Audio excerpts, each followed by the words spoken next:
Mrs. Jefferson, I'm Owen Lettinger from the Pike County Republican. Come in, sir. Mrs. Hemmings. I'll do some water for tea. My wife, Mary Hemmings, was Mary McCoy. Uh-huh. We never took the name Jefferson, sir. He's all Hemmingses.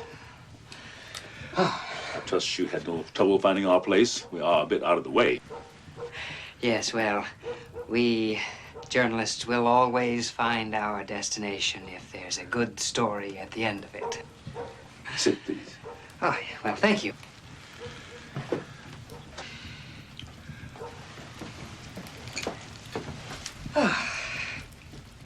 It's like this, sir.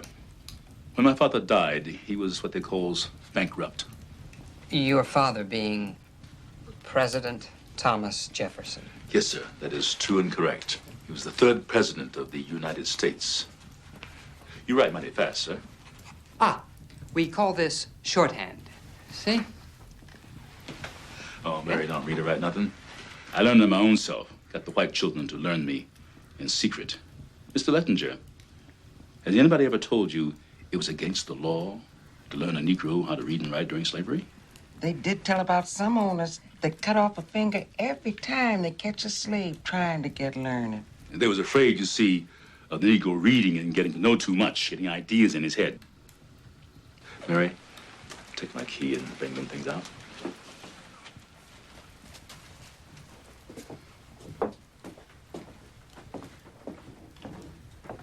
There was 4 of us living at Monticello, the children of Thomas Jefferson and Sally Hemings.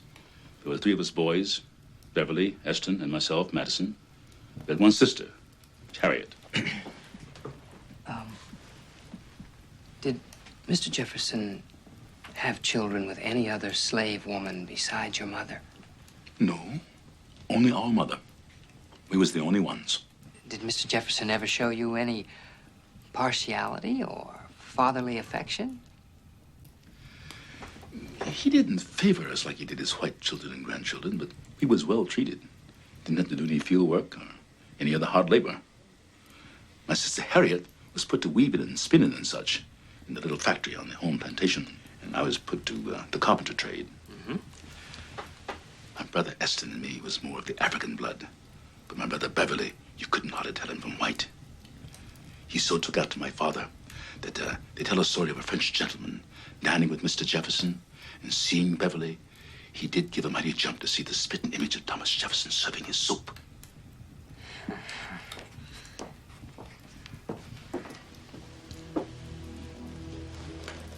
They were given by my father to my mother, and when she dies, she give them to me.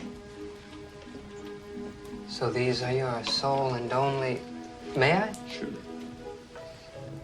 Sole and only legacy from Thomas Jefferson? Oh, no, sir. Our legacy was our freedom, long before emancipation. And by the age of 21, we could pick up and leave. Wasn't slaves no more. This was written in the will of our father and in solemn promise to our mother. All our children will be free. I will set them free. And so it was done. It was mighty sweet to be free, sir. They used to sing a song. Free at last, free at last. Thank God Almighty, I was free at last. Once was a mourner just like you. Thank God Almighty, I was free at last. Lord, Lord, Lord, them days was the days. Thank God Almighty, I was free at last. Sure did pass, and I did pray.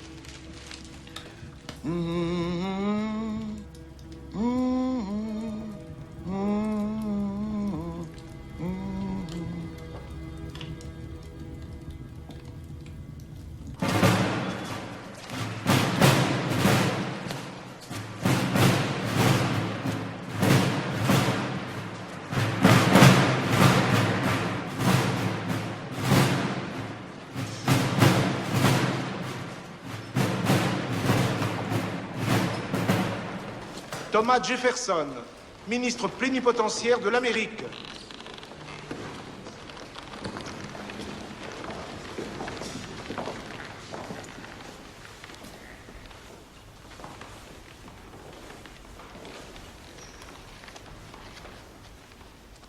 In the name of the United States of America, I have the great honor of paying homage to Your Majesty, as well as to all members of the royal family. Au nom des États-Unis d'Amérique septentrionale, j'ai l'insigne honneur de présenter mes hommages à Votre Majesté, ainsi qu'à toute la famille royale. It is in obedience to the express commands of the Congress of the United States of America that I have the honor of assuring Your Majesty. C'est sur l'ordre exprès des membres du Congrès des États-Unis d'Amérique que j'ai le privilège d'assurer Votre Majesté Of their unanimous disposition and desire to cultivate the most friendly and liberal intercourse between Your Majesty's subjects and their citizens. de leur désir empressé de tous ses membres de nouer les liens les plus amicaux et les plus riches entre les sujets de Votre Majesté et les citoyens de leur pays. Another great nation, sire, is rising in America. Have you found a good house? I thank Your Majesty for your kind concern. I have agreed to the Hotel de Langeac by the Cri de Chao. It's very important to have a decent house in Paris.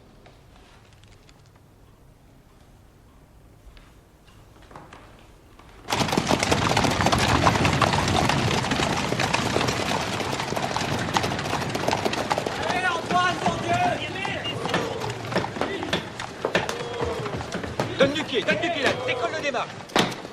Look over these figures again, we don't want to call them. All right? All right? All right? All right?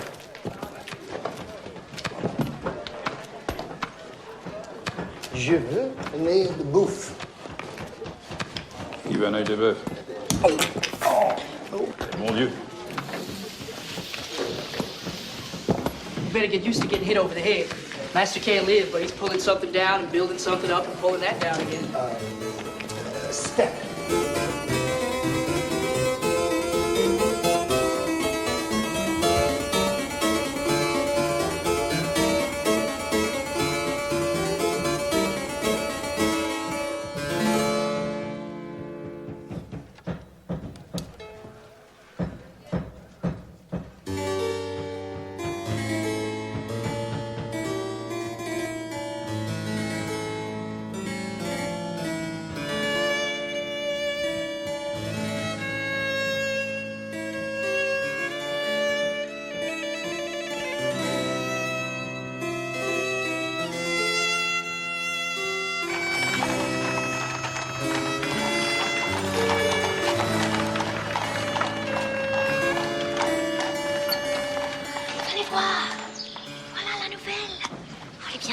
Quoique jolie. Habillée ainsi, elle nous arrive sûrement de l'étranger. Bonjour, monsieur Jefferson. Mademoiselle, si vous voulez bien me suivre, je vais vous conduire auprès de notre mère abbesse. Par ici, je vous prie. Oh, your father will see you before he leaves.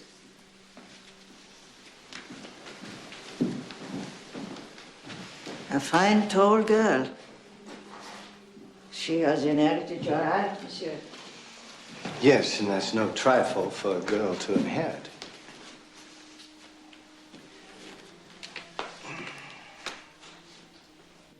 I'm relieved that your English is so greatly superior to my French, Madame l'Abbesse.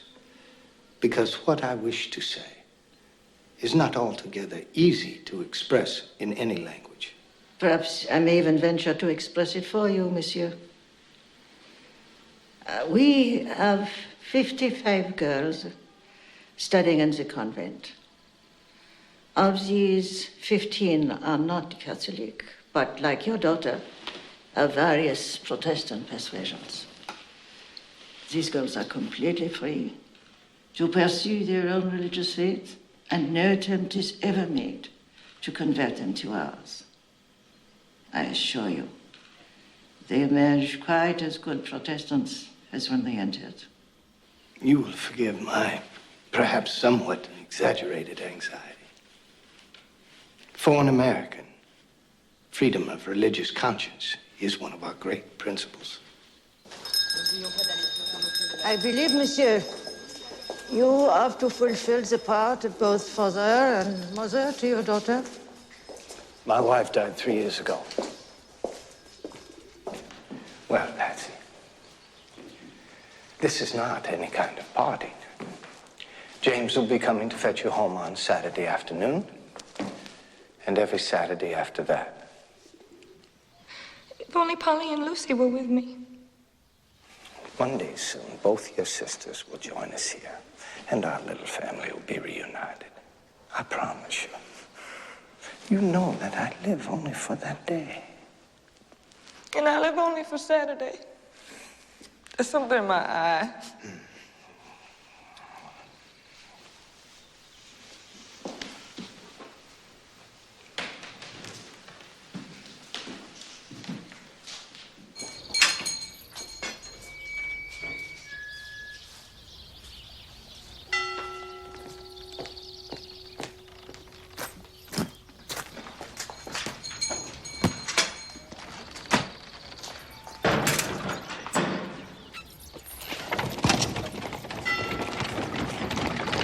Mademoiselle. C'est un pressentiment. Le parfum de la noix de muscade est bien exprimé, la sauce assaisonnée à point. Peut-être mériterait-elle d'être un peu plus courte pour les palais difficiles, mais tels quels, les verts. Voilà un plat digne de figurer sur les meilleures tables. Préparez-moi les œufs. Pensez pour la tourte. Viens boire un verre avec nous ce soir, on va tous à la taverne. Pas de monnaie. Non monnaie. C'est pas normal, ça. Quand on travaille, on touche un salaire. Il faut que tu demandes des gages à ton patron. Que tu sois payé comme nous. Bois. Remets-moi du bois.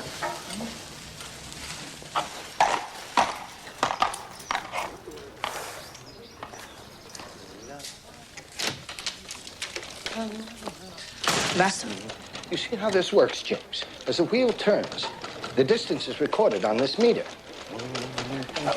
Master. What is it, James? I was wanting to say, Master. It should be most helpful in recording accurate boundaries within certain limits. I was wanting to say, Master. Want me to say what, James? I like finished sentences. Yes, Master. And what it is I was wanting to finish is I wants to get paid. Master, I wants money. In our present circumstances, your request is not unreasonable. I shall tell Monsieur Paty that on the first of each month, you are to receive 24 francs by the way of salary. You realize that this arrangement holds good only in Paris, and that at Monticello, we shall revert to our own system. Yes, Master. Thank you. I sure enough realized 24 francs. Understand, James? Yes, sir. Very well.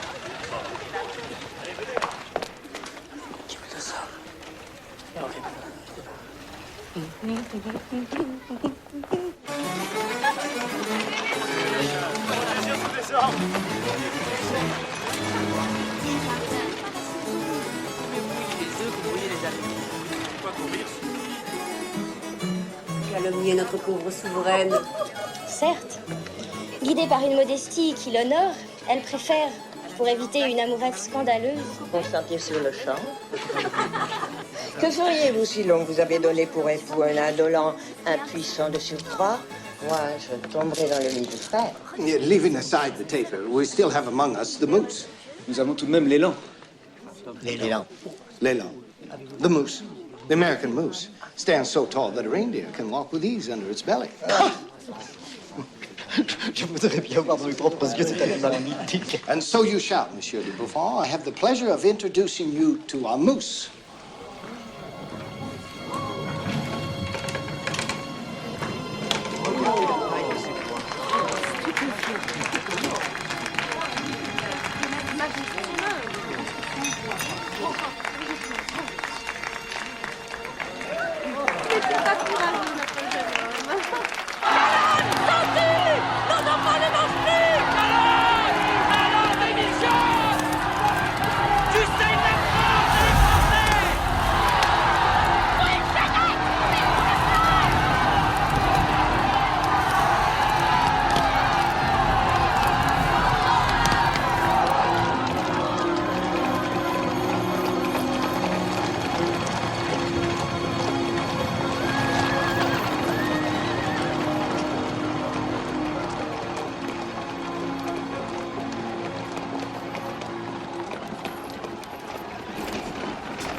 connaissez Adrienne, bien sûr. Je suis ravie, vraiment. Ah. Monsieur. Bonsoir. Adrienne. What an adventure, my dear. We're lucky to be here at all. They lit an enormous bonfire and they're throwing on everything they could lay their hands on. I was certain they were going to drag us out of our coach and throw us on top, too. I told them I was quite prepared to sacrifice Maria, of course. I said, take her. She's much more inflammable than I am. Mr. Causeway. You are. You know you are. Now, let me introduce you to Mr. Thomas Jefferson and his daughter Patsy, Mrs. and Mr. Richard Causeway, one of the greatest English painters of the day. What am I saying? The greatest English painter. Vous exagérez, my dear Lafayette, comme toujours. So I said to the coachman, who is this? They're burning. The biggest rascal on earth, he said, and burning's too good for him. Calonne, is that his name? Minister of Finance? I should not like to fall into the hands of your Paris mob. People of Paris need only one little spark and boom, they explode. On vous apporte un pied. Les tables sont dressées, vous attendent. Placez-vous comme vous l'entendez au gré de vos inclinations. Oh non, ne me dites pas que vous passez déjà à table. Nous permettons de vous introduire ainsi que les divertissements. Allons, mes amis, venez, placez-vous. Nous avons répété pendant des heures. Mais nous serons plus qu'heureux de vous écouter après cette petite collation. Voici une petite journée qui forme bien un ambassadeur. Allez-y. Bonsoir, my dear.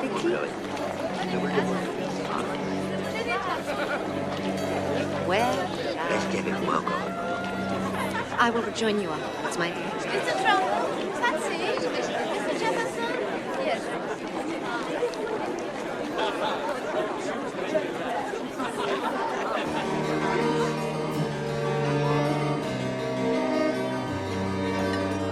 Your secretary appears to admire the Duchess. We should be happy for her. She is married to our uncle, who is 40 years older than she.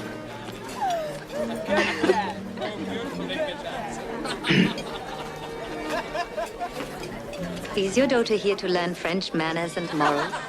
Manners, to some extent, but when it comes to morals, we should keep to our own. Why? Are yours better than ours?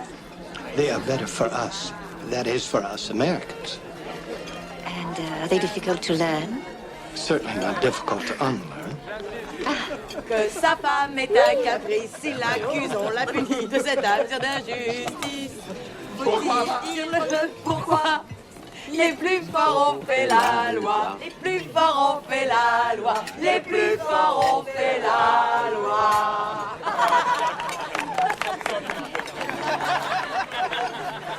Tell me about America.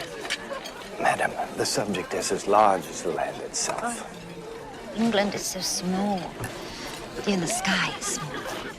In Italy, it is a vast cerulean blue. It is not so much sky as heaven. You are Italian. Mr. Jefferson!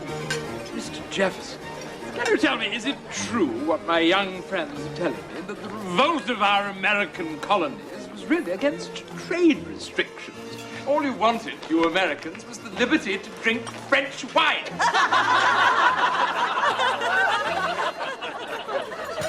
Instead of English beer, one might say that exchange alone was worth our trouble.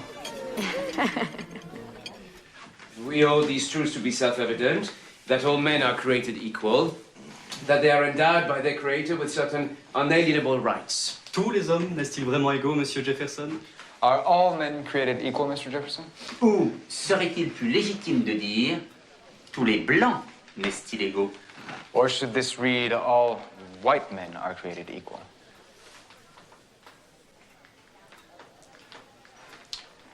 We allowed for certain differences that are not caused by the laws of men, but by those of nature. And though the Negro may or may not be inferior, his status in no way alters the wrongness of slavery. It is evil. Yet your first draft, I believe, contained a clause on the abolition of slavery. I considered it essential, but Congress struck it out the final declaration as being too particular. La question de l'esclavage reste donc ouverte et non résolue chez vous. So the question remains open with you and unsolved. Votre révolution, Monsieur Jefferson, nous apparaît comme incomplète. Your revolution, Mr. Jefferson, appears to be incomplete. Why did you omit the notion of property as one of those rights?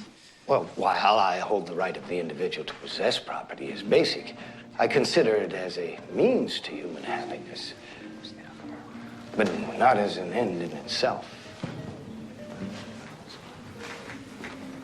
It is Madame Causeway. More, I a few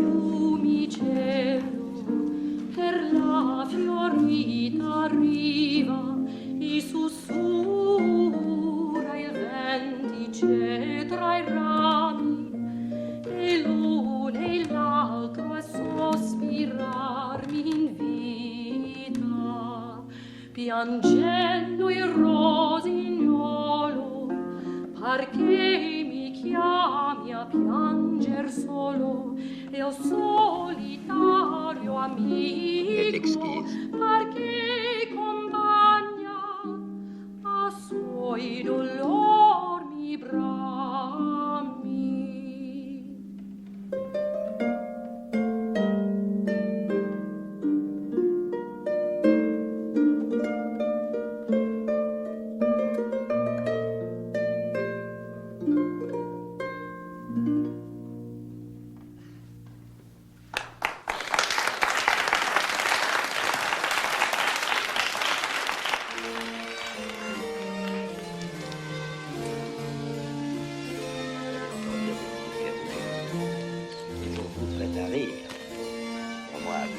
Oh. Oh, it is only Monsieur d'Ancarville declaring that he loves me. He thinks I don't take him seriously. But how can I? A man of society has to be in love, preferably with a married woman. And Monsieur d'Ancarville has done me the honor of choosing me. Oh, do go, my dear, and see if we are wanted. Please, do go.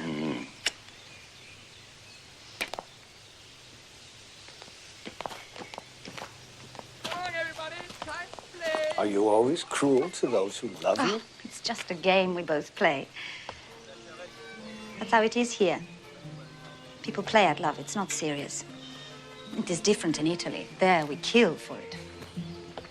Well, that is going too far. Why? How far do you go in America? Oh, in America.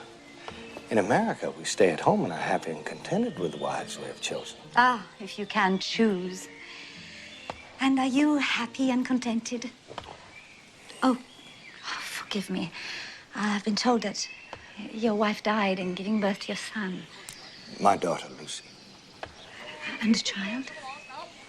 The child survived. So you have two daughters? I have 3 daughters living. We lost our first child when she was 18 months old. Do you have no son? He did not survive beyond 17 days. Perfect place for it. Quick, we're going to play this game. Heads to hearts.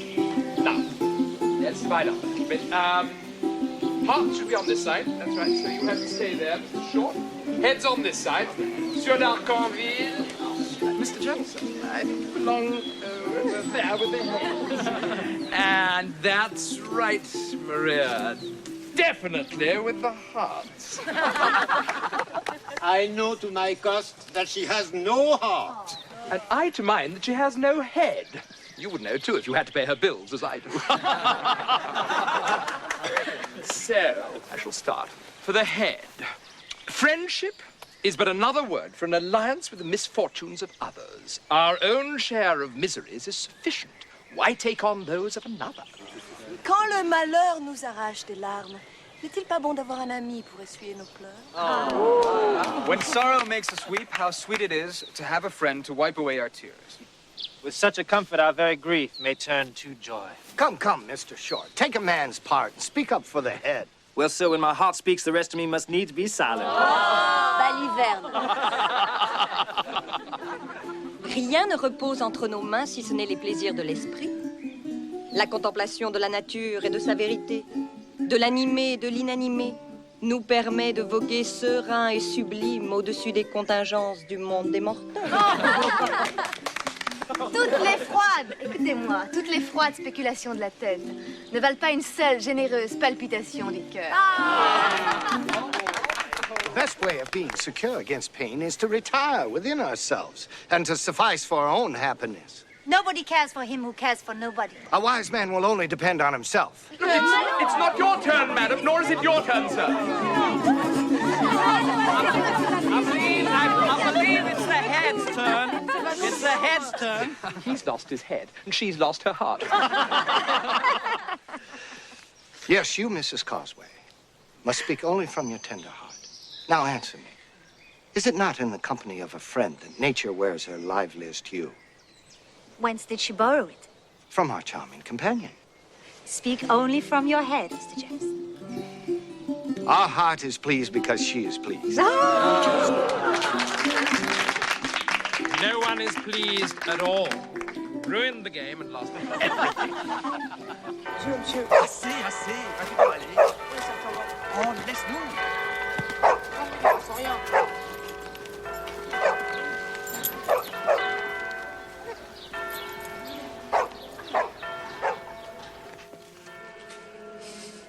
This place makes me shudder. Ill-formed, overloaded monstrosities. When I was 17, I wanted to take my vows as a nun. I see you're amused. This is only because you are the opposite of everything gloomy and aesthetic. To me, you appear all clarity and light. Of this world, not the next. It's true. I was born in the sun, and I can't live without it. But when my father died, we had to leave Florence and go to London. We were poor, but I had a little talent for painting and ambition to become an artist. But instead... You were married. Mr. Cosway encourages me to paint, but not to exhibit my work.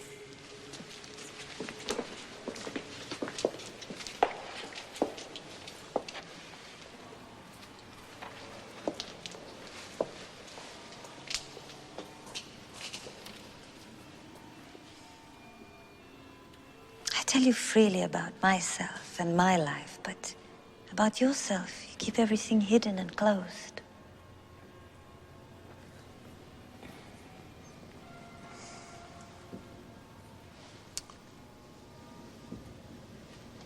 When my wife died, I destroyed every letter that had ever passed between us. I wanted no one to find the least trace of our happiness. It was hers and mine, and then only mine, to be shared with no one.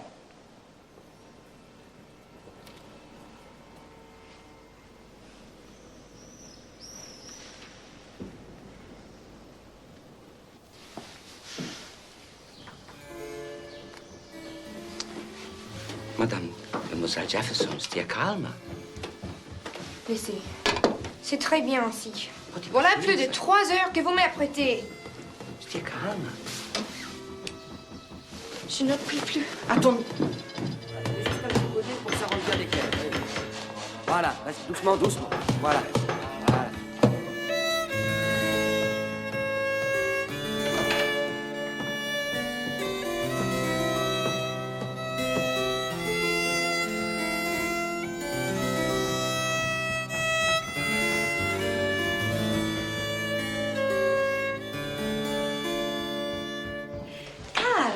You see, Signor Leonardo's been with you.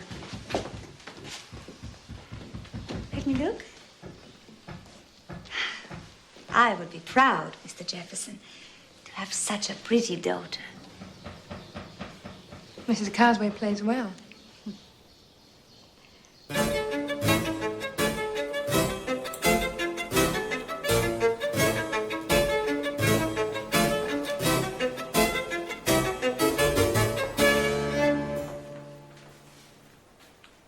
On Sunday last, I went as a private citizen and accompanied by my daughter to the Palace of Versailles. We joined the crowd admitted, according to some ancient custom, to view the king and queen on their way to Mass. I meant to impress upon my daughter the vainglory of these spectacles. May we Americans never emulate them, nor burden our taxpayers with such useless splendors. The royal procession showed an unexpected informality and animation of spirits. It is said that this is due to Marie Antoinette, who tries to make such occasions agreeable to her husband, who is often awkward and unsocial. Mademoiselle, c'est la première fois qu'un ministre des Provinces-Unies de l'Amérique nous donne le plaisir d'accueillir sa famille, comme nous aurions aimé vous voir plus tôt. Comment vous appelez-vous? Martha Jefferson. Monsieur l'ambassadeur. Madam.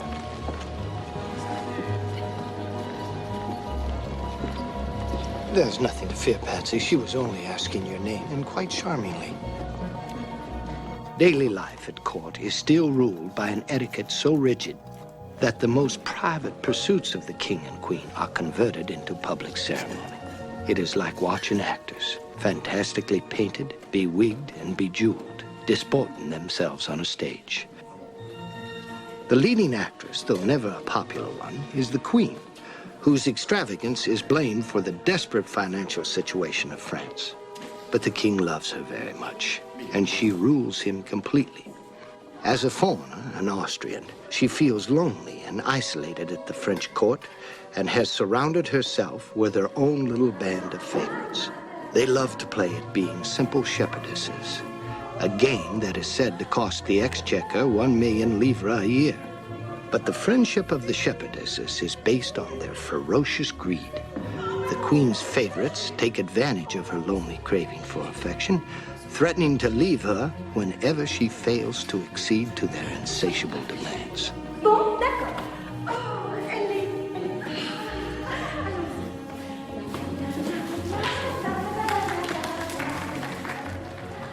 The French royal family are the butt of salacious skits and slanders unimaginable in any other Christian kingdom. The queen is depicted with the appetites of a Messalina or a Sappho, or engaged in incestuous monstrosities with the Count d'Artois, the king's debauched brother.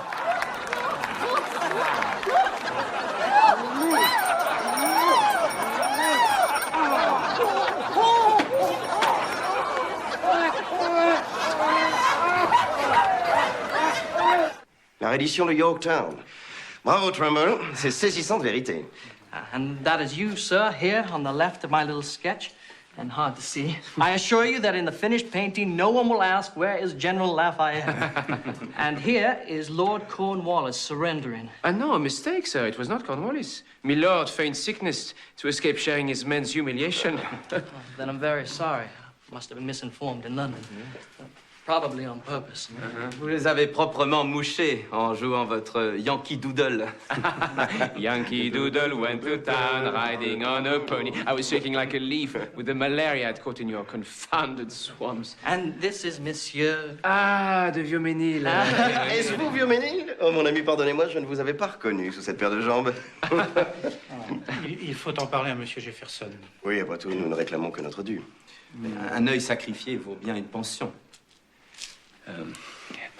My dear friend, my dearest friend and comrade, we are all here comrades, and so perhaps it is not too greatly indelicate to mention what weighs on these gentlemen. Although a considerable amount is due for their services rendered in the American war, the states have not yet paid their debt to them. Ce qui est promis doit être tenu. Je n'aurais jamais cru que l'on en viendrait à quémander. Not even the interest. Monsieur, nous nous sommes exposés au péril de notre vie. Nous avons sacrifié bras et jambes, et c'est volontiers que nous les avons offerts à votre cause.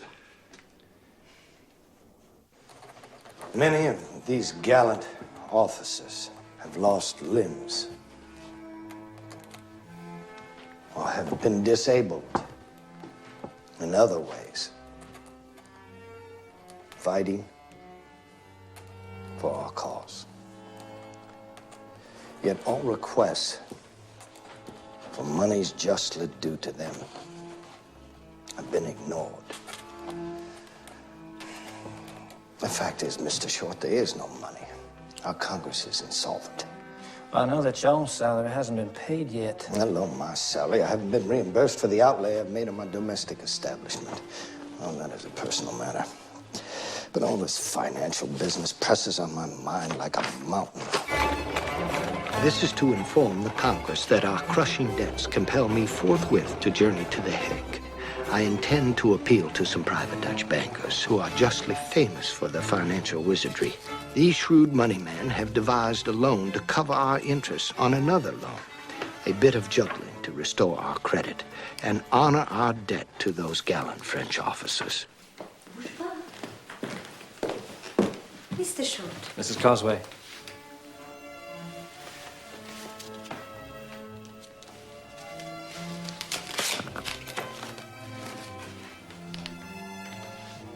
It was unexpected and most urgent. Evidently. He was promised for the fete on Friday. I trust we will have the honor of your presence, Mr. Short. You keep faith with your friends, I hope. Alas, madam, I leave for Rome tomorrow. Also on urgent business. I've heard that you Americans are always on urgent business.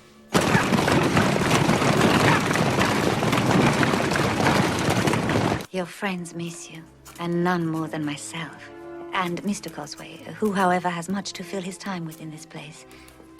I pass my more solitary hours in great hopes of a continuance of our happy days together. I imagine I see you smiling down at me once more. Absence from a friend grown dear is harder than I imagined. My dear Mrs. Cosway, no, I had imagined how dear this friend had grown. My dear madam, how very dear this friend had grown. My dear friend, how close to my heart. My dear, dear friend. Absence from a friend grown dear is harder than I imagined.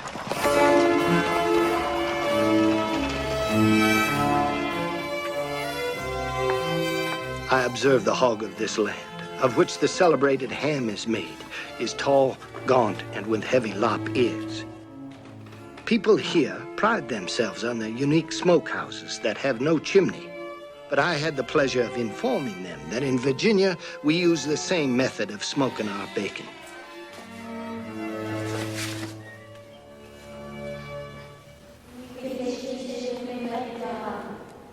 Accipe carissima soror lumen Christi. Accipe carissima soror lumen Christi.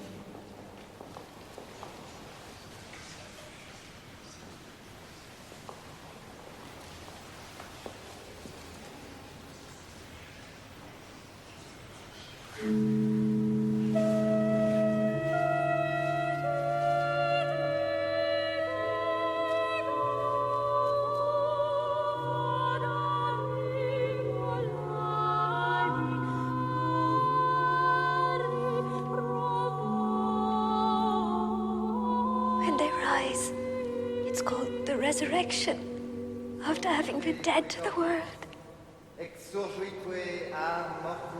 But why are you crying? It's with joy.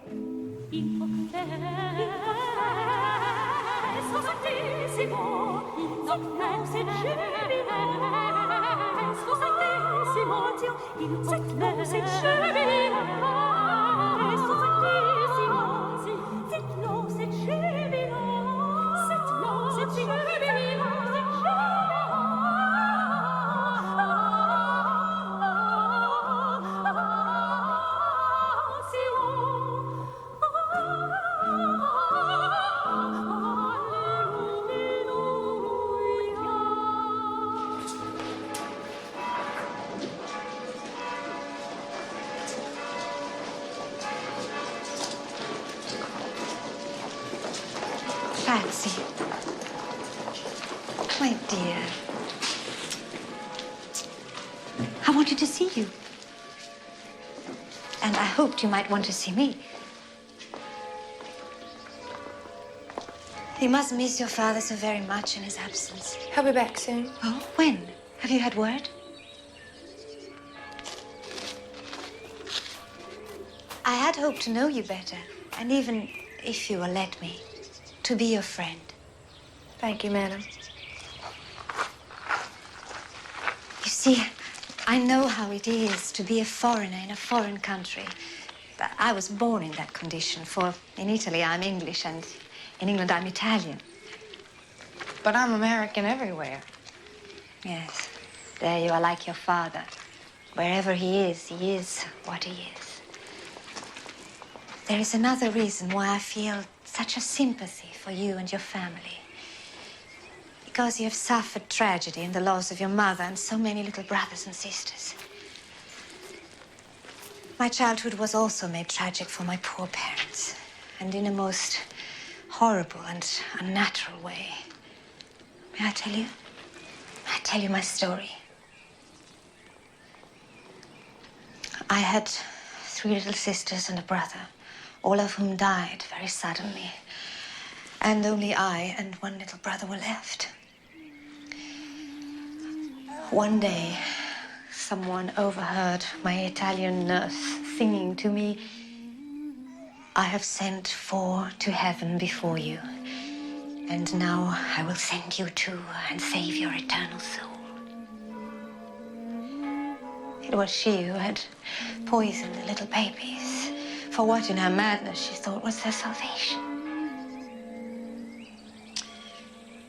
Imagine the state of mind and heart of my poor parents.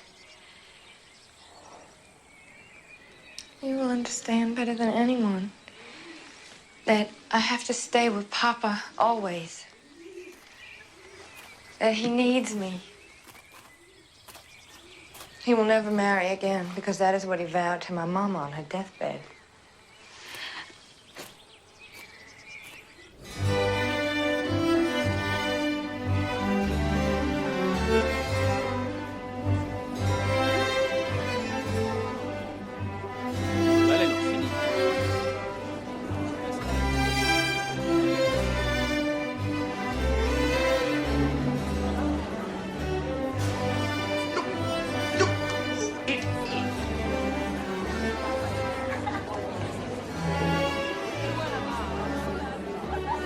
Oh, we are so glad to see you, Mr. Jefferson. We're enchanted to see you. We thought you'd completely forgotten us. I arrived from my travels only 1 hour ago.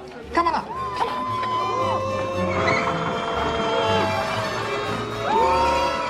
Regardez-moi ce nabo!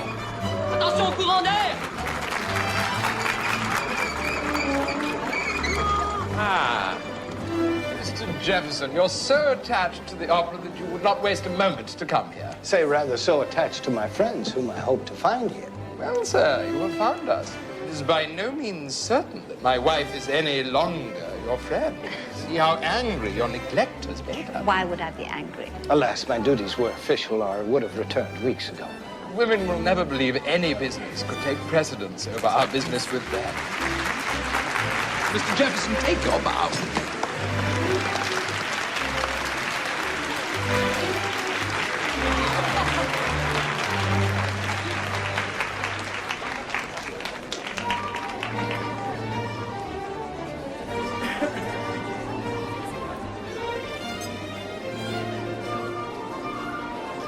Ah, mademoiselle Conta, mais comment osez-vous porter un tel chapeau? Vous ne savez pas que la loi l'interdit.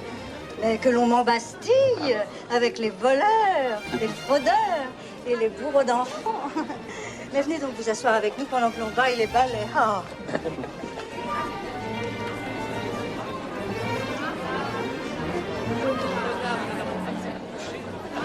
Well, Mr. Jefferson, I shall leave you to make your peace as best you can. Come, Monsieur d'Arcarville, be at least as tactful as a husband.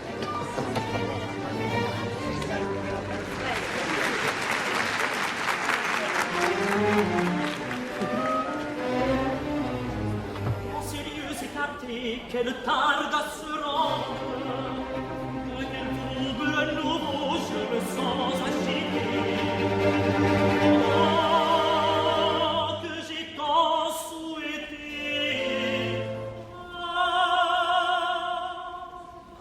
Ne vous faites plus attendre.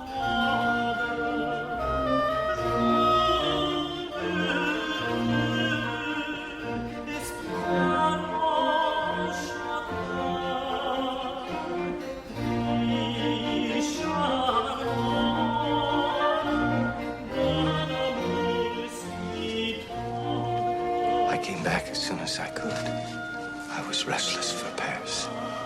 Can't imagine you restless, or even thinking of anyone or anything except, what do you call it? The business at hand. I thought of you constantly. I wrote you constantly. Yes, about smoked bacon and hogs. What an extraordinary person you are. I hope to interest you in what interested me. I missed you. I missed you immensely.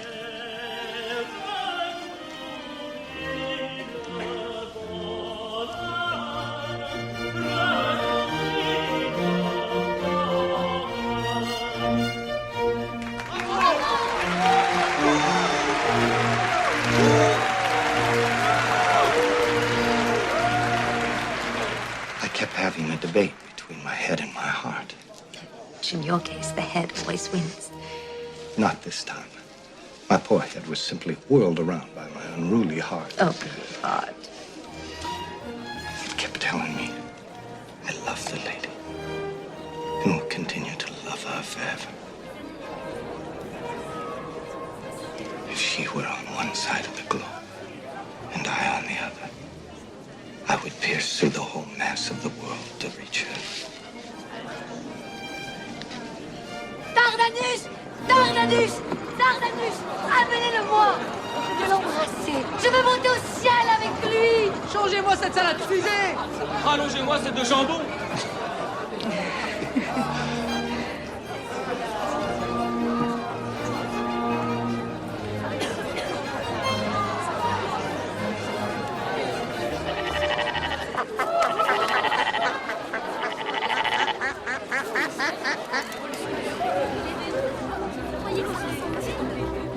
Venez, monsieur.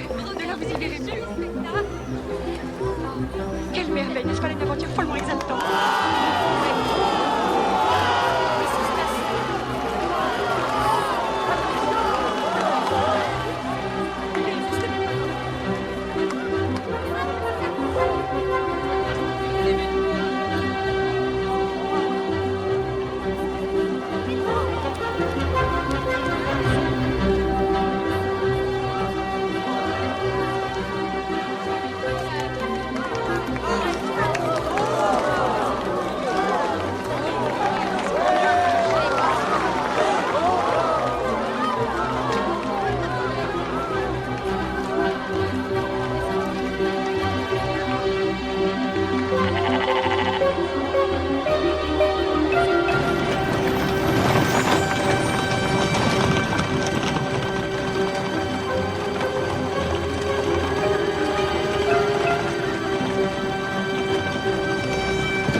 They seem to have survived the ordeal. Oh, le canard!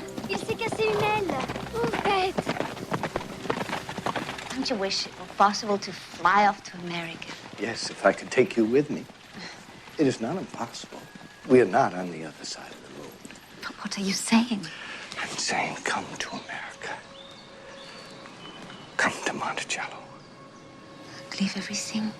Leave everything here. Leave my husband. I've thought of it sometimes. Mr. Cosway and I have even spoken of it.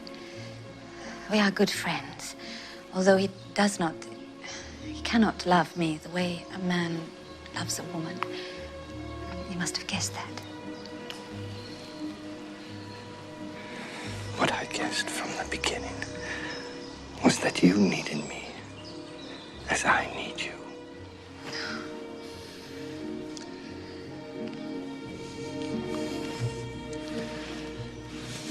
Within a year or two, my government will recall me from my assignment here, and I shall go home for good.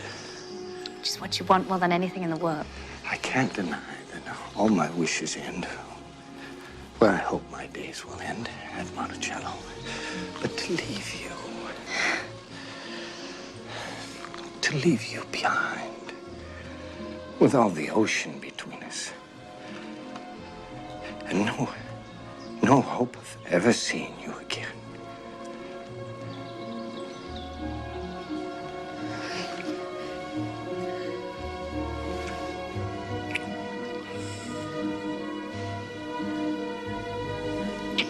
Even if I had no vows to break, what about yours? Do you vow to your wife? You and I are alive, and the earth belongs to us, to the living. Would you dare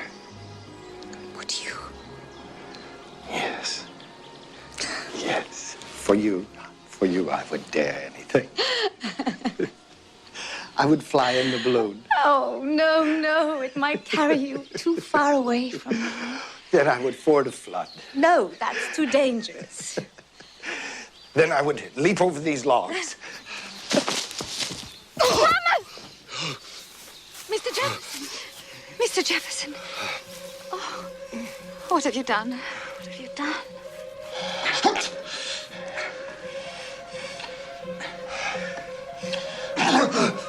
Pardon, monsieur.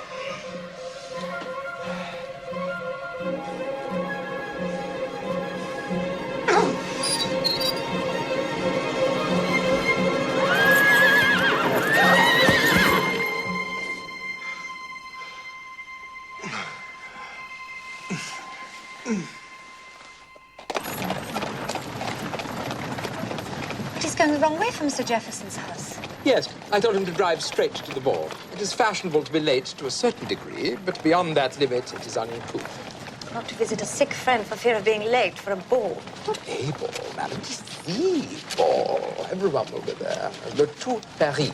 Except, of course, Mr. Jefferson. Poor Mr. Jefferson. We sent him some calf's foot jelly. Whatever it is one sends to invalids who have hurt their wrist. Forgive me, madam, I forgot to tell you. I have secured passage for the packet on Thursday. I have, thank heaven, finished recording entire Orleans family for posterity, and we are now free to go home.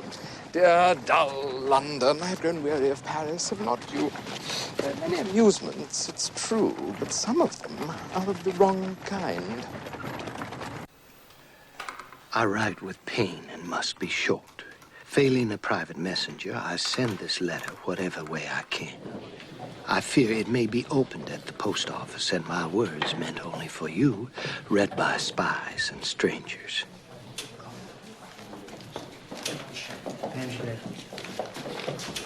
When you come next, I shall never let you part from me again. But are you coming to Paris? I dread the answer may be no, and that all this time my fond heart has been deceiving me.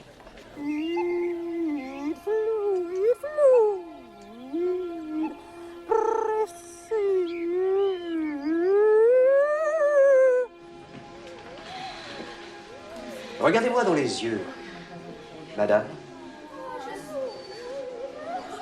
Et déjà la force vous envahit. Ma baguette, mes doigts feront le reste.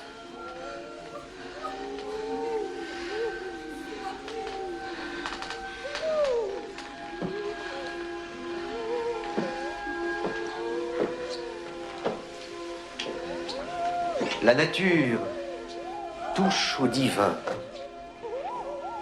Et je me fais le médium entre lui et vous. Recevez. Recevez par mes yeux ce formidable bain céleste qui réduit la douleur et apaise les esprits tourmentés par la maladie. Oh, je suis parcourue de frissons. Les enfants se sont évanouis.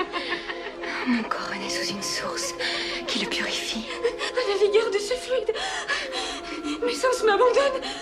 C'est prodigieux. Je baigne dans la vie. Je tremble. Je palpite.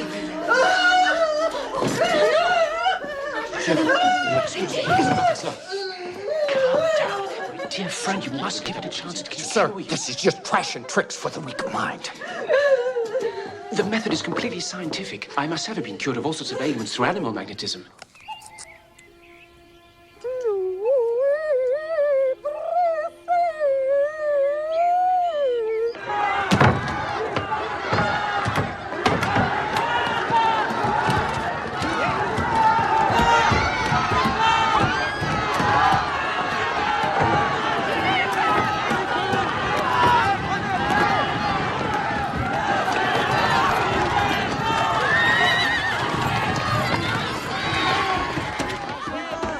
The high price of bread in France is an old grievance.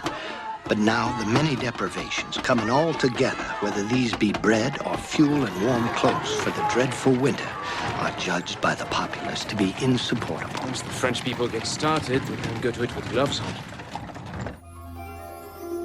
Their wrath has found an object in the person of the Queen, who devotes herself to her amusements, indulging in every current fancy and delusion. She welcomes fashionable charlatans, like the dangerous Dr. Mesmer, and allows them intimacies such as freedom to touch the royal person that not so long ago would have condemned them to the rack. Si, c'est une expérience très amusante. Je vous en prie, Asseyez-vous, vous allez... Non, allez-y, asseyez-vous. While outside, the people starve and freeze to death. The Queen and her ladies are cozy in warm chambers scented by blooms from the royal hothouse and dressed as if it were a different season, or as if they lived in a different climate from the rest of France. Is it any wonder that Marie Antoinette is hated by the people? Quel sujet exceptionnel. À partir de là, les portes de la guérison sont ouvertes. Oh, voilà, monsieur. Soyez pas timide, venez voir votre mère. Continuez, monsieur Mesmer, continuez. Vous allez voir, monsieur, c'est une expérience scientifique absolument passionnante. Regardez votre duchesse, mon Dieu, est-elle amusante.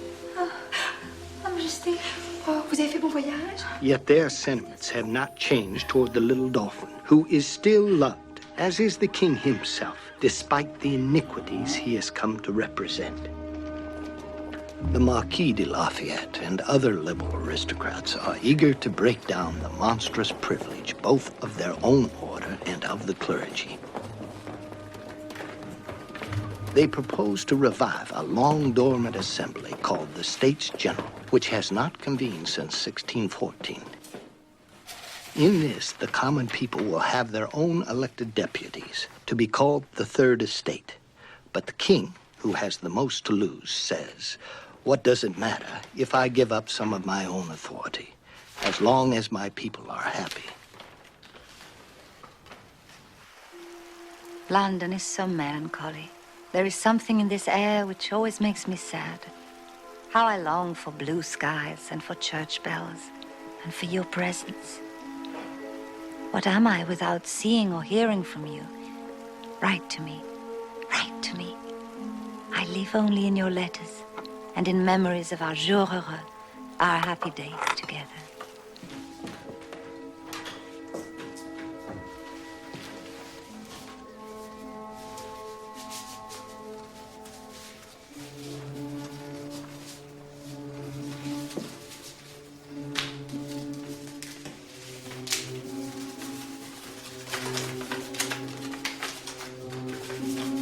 It is impossible to paint the anguish of my heart.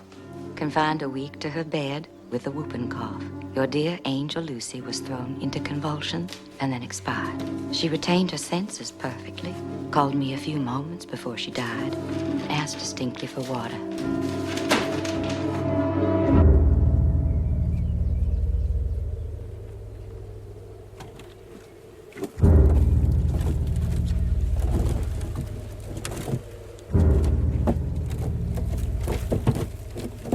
You shall always, always, above everything, be first in my life.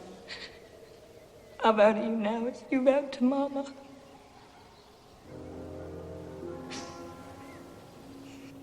No one shall ever come between us. I shall write to your Aunt Elizabeth that Polly must come to France on the next available ship before winter sets in. Her nurse may accompany her. I will be her nurse, and her mother, and her sister, and her everything, and your everything, dearest Papa. Oh, Forrest.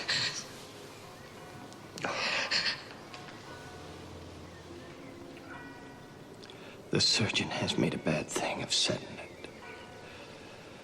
I may have to carry it as a reminder of foolishness the rest of my life.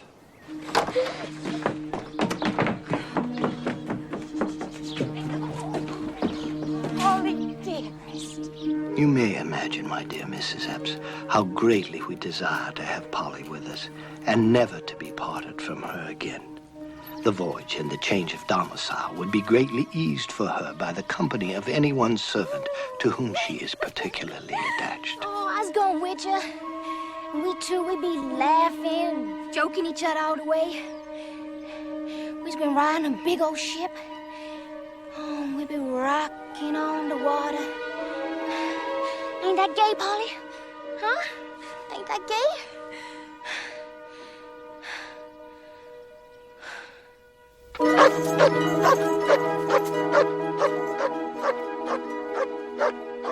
My grandmother, Betty Hemmings, was the daughter of a full-blooded African slave woman and an English sea captain named Hemmings. She was the property of Mr. John Wales. Mr. Jefferson, having married Mr. Wales's daughter, my grandmother and all of her kin came to live at Monticello. That is, Thomas Jefferson inherited your family from his wife's father, John Wales. Yes, sir. Mr. Wales was the father of Mrs. Thomas Jefferson. He was also the father of my mother, Sadie Hemmings, and her brother, James Hemmings, and 4 other offspring that he had with my grandmother, who he took as concubine. So Mrs. Thomas Jefferson and Sally Hemmings were half-sisters. Ain't no use in asking who is sister with who and who the father and who the brother. They don't speak of it now, and they didn't speak of it then. No matter whose blood flows in your veins, you're either master or you're slave. You're white or you're black. There's no in between. Occupez-vous des bagages. Soyez la bienvenue, mademoiselle Polly. Et vous aussi, mademoiselle. Allez vite. Here she is. Polly. Hello, Sally. Oh, what is it? Have you forgotten your own sister Patsy and your papa? Polly, we missed you. Come on. You let her be away from us too long. Help me up with her. Your wrist. It'll be all right. Oh, yes. Oh, we missed you.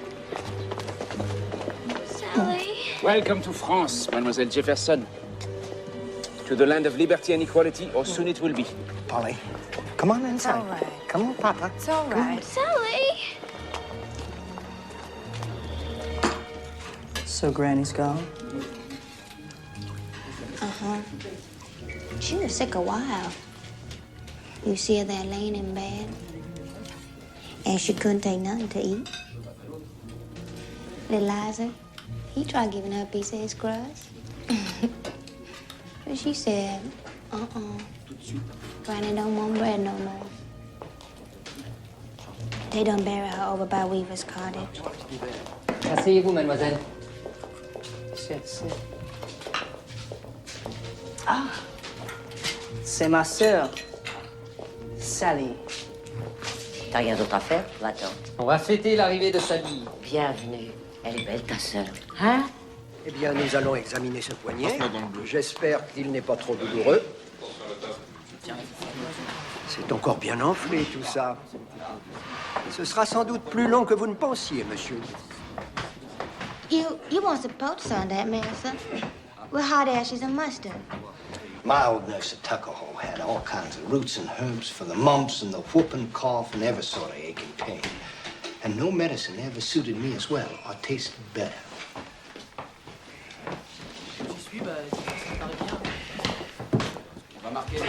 I have some letters for you, sir.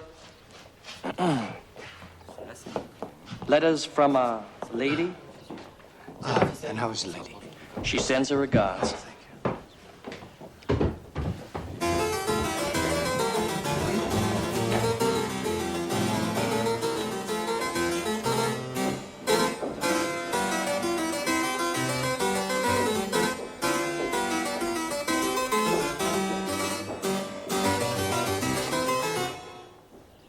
My French South Dakota is easier. Did you receive my last 2 letters? What does this silence mean? Inconstant friend. I live in misery waiting for a letter from you. Unable to bear this anxiety, I have taken a passage for Calais on Thursday next.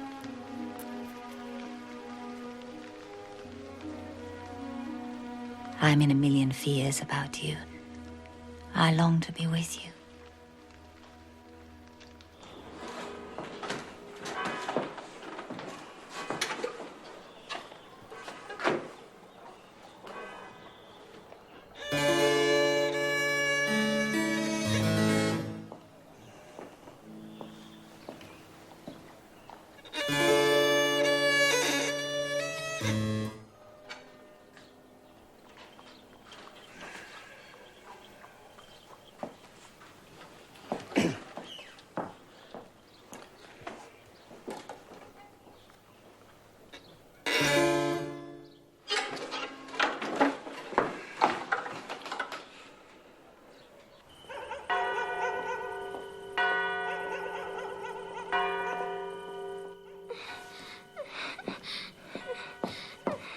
Polly. Lucy. Polly. Lucy. Polly. What if little Lucy wasn't dead, but was sitting up in her coffin in the cold, wet ground? Oh. Patsy. Hush. You hush. Our little Lucy is an angel now in heaven with Mama.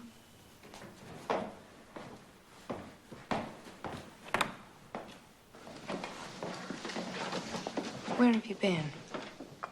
This is for Master's poor hand. When Miss Polly is home from the convent, you were to sleep with her, I told you.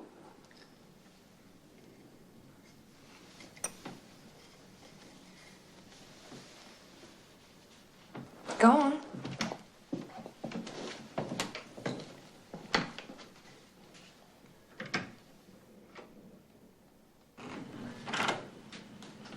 Papa. Try some of this. Might do you some good. Did Sally make it? Well, I'll try anything.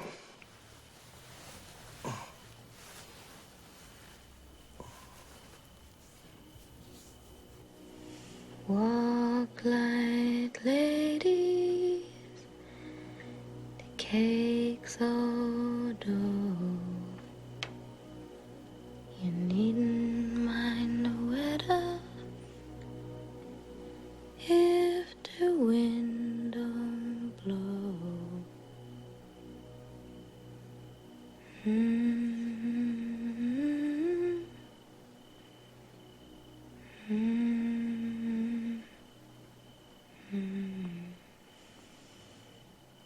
While it is true that under French law, slavery is considered illegal, I don't think that American citizens need to be too concerned. My advice to you would be to keep your boy here and say nothing about him. Where you from? Bird's Nest, Goochland County. Mr. James Bird is my master. Would you be knowing Susie Melton, what was cooked there one time? Married Israel Jefferson of Monticello. She be my mother's own sister. No, D. Ain't it a small world to turn around in? What sort of place would that be, Bird's Nest? Always getting on most fine, plenty to eat, new clothes for the summer and winter. Saturday night, master don't care how much we dance and carry on so long we don't do it on Sunday. Some fare's good, some fare's common. Oh, he fed pretty good. Yes, sir. Master's so fond of me, as like his own child almost. Company coming. What's your name? Gracious Bird, my home master's name.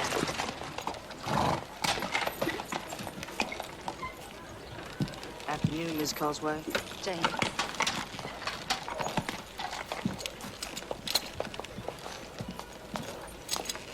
Back.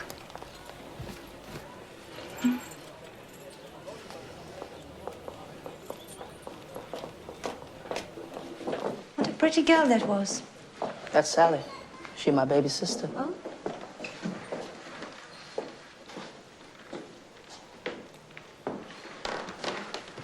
Jane. She come see old master? Mm-hmm. That Miss Causeway. She go away? Now she back.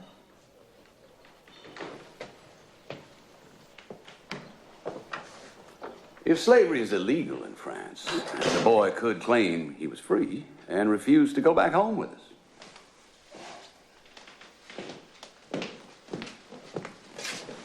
Miss Call's waiting for you in the music room. Inform the lady I'll be with her presently. Strictly speaking, the answer to your question is yes. But I don't think your boy would know enough to claim that right. Didn't you yourself, Mr. Jefferson, bring over 2 of your servants from Virginia? A male and a female, I believe.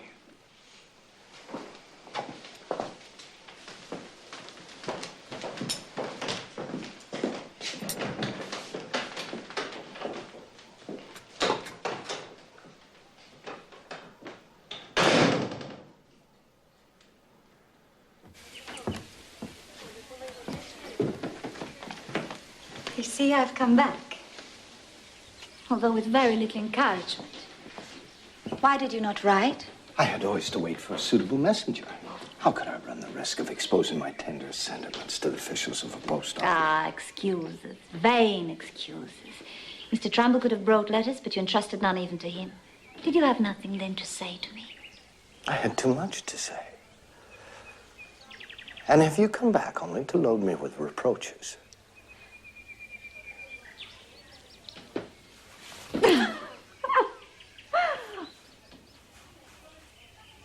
And how's your poor East? It is better.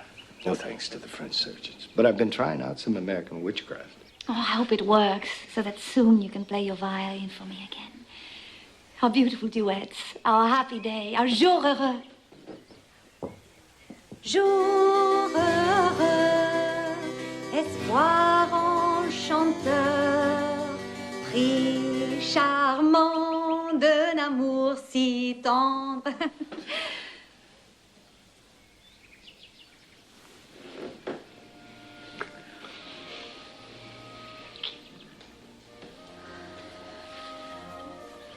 Je vais la voir, je vais l'entendre.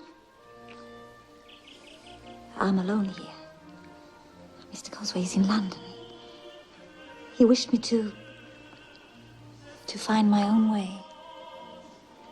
Did you lose? Yes. From the moment I saw you, I found it again. J'espère de nouveaux rideaux.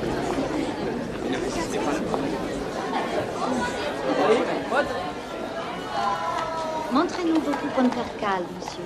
Celui-là, le Garance. Trust me, I know what girls like better than you. But American girls? American girls? And how, pray, are your American girls so different to the rest of the world? Well, their expectations are different. Oh, you mean they expect to make corn puddings and to knit woolen stockings for their lord and master? I can think of worse occupations for a woman. What a tyrant you'd be. La bleu vert. Non, plus bas. Oui, celui-là. Le vert. Le vert. Pardon, monsieur, vous pourriez venir un moment, s'il vous plaît? Excusez-moi. Are you sure? I'm afraid it won't suit Patsy. It's not for Patsy. Oh, Polly would like it even less. It's for a servant girl who needs to be outfitted. The little Negro nurse. Oh, she's very pretty. How old is she? I'm not sure. I inherited her. You inherited her? Yes. Yes. As a responsibility. We are responsible for these people as members of our most intimate family. There. It's impossible to explain to a foreigner. Even an American not born in our southern states is unable to understand the special relationship we have with our Negroes. 10 meters. Oh, no, 8 will be enough. It's a simple dress. 8 mètres, je vous prie.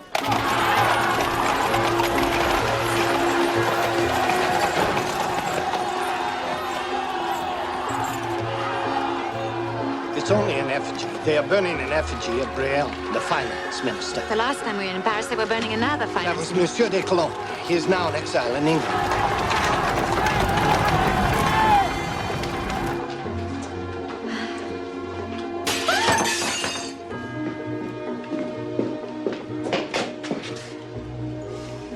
The people are making their voice heard. There's nothing to fear in the triumph of the people. Not even you are safe anymore.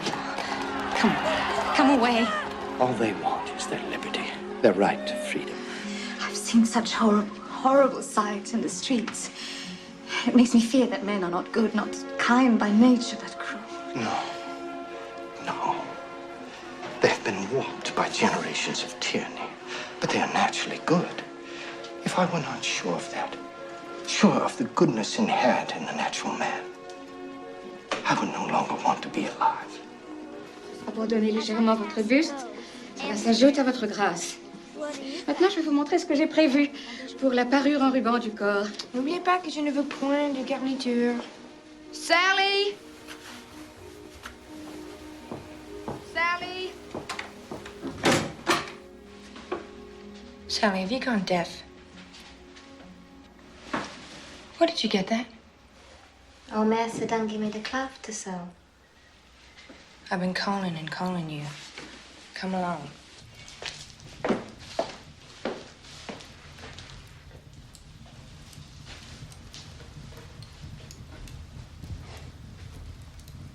He's got to pay you for that. He's out of your head, James. Folks get wages for their work. That's the law of this land. But we're his slaves. Yeah, he's a slave, all right down to the bottom of your soul. Yeah, well, I'd sooner be a slave to old Master than that old liquor. You mind yourself or you'll end up just like Bob Tucker. You think on that and what happened to he on account of the way he was drinking just like he was drinking. If that nigga don't walk the talk, y'all put him on the block and set it. Yeah, but ain't nobody won't buy a drinking nigga. He ain't no use for work. What's I want with all that money, huh? I guess me my something to eat. I guess me my new clothes. You tell him right this minute, 20 francs a month for your wages. You is hurting my arm. I hurt you so you knows it. You don't tell him right now. I just talking to Sally, Master. You are? What are you talking about? Just talking, Master. It's a mighty pretty dress, Sally. Good night, James. Come in, Sally.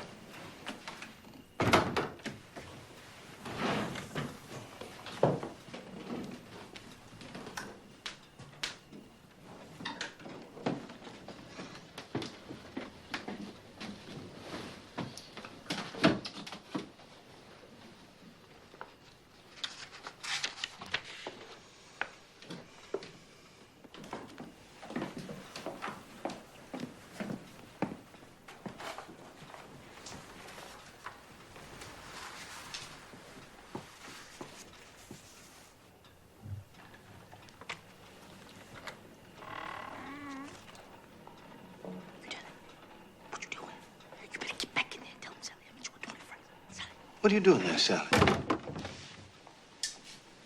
What's the matter? Master, I'm scared. Of what?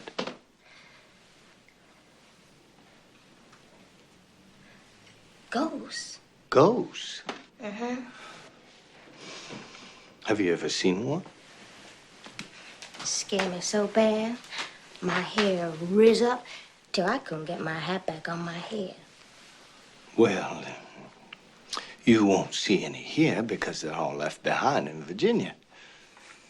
They come with us, Master. What, they sailed with you on the ship? I thought ghosts couldn't cross water. See, they don't need no ship, no water. They just goes on through the air. Same as smoke.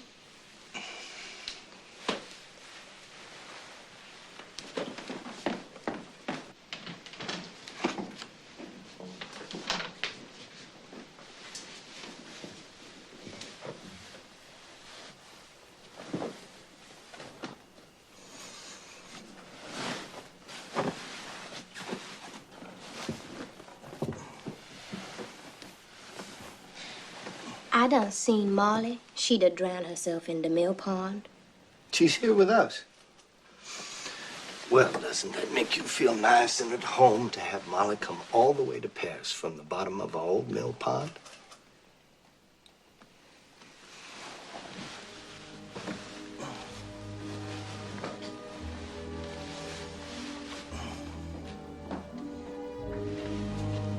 You know, when they bring Molly up, there wasn't nothing left to bury. She was ate up so bad.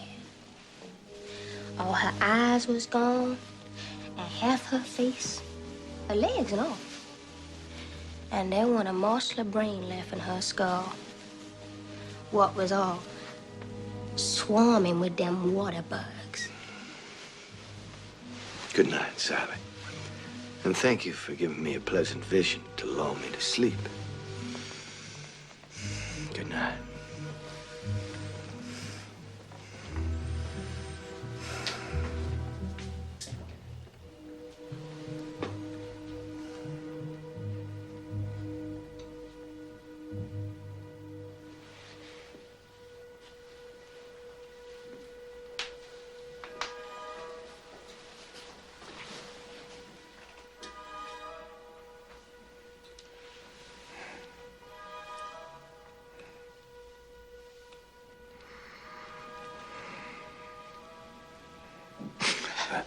Master, there's this old fly sitting on your face.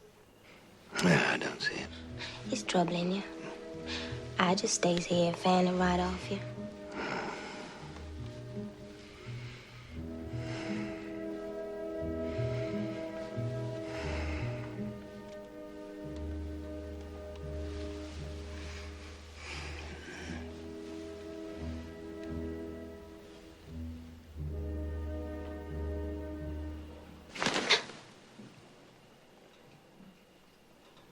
I do beg your pardon, Mr. Ambassador.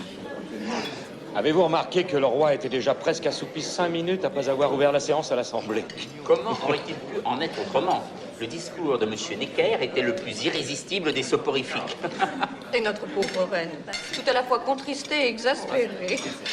Your immediate task now is practical. Your 3 separate orders of nobles, clergy, and commons must be combined into one single vote. But that is our resolve. We shall vote, not by rank, but with the commons. Sir, I once knew a young man who, having visited countries where liberty and equality were the rule, decided to import those commodities into his own country. Do you know what happened to him? Well, sir, he was hanged.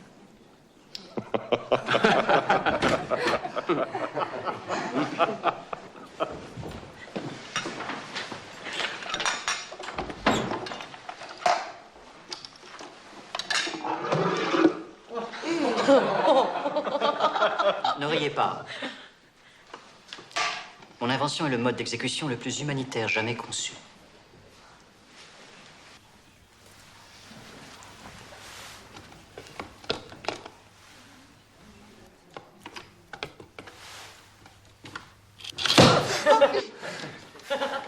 Mais enfin, monsieur Guillotin, pour qui avez-vous inventé votre charmante petite machine?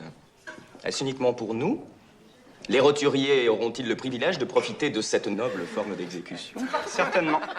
Fini les pendaisons pour les coquins, les écartèlements et les supplices pour la racaille. No more rascally hangings, no more low-life drawings and quarterings. Oh, what a terrible shame. Enfin, l'égalité pour tous.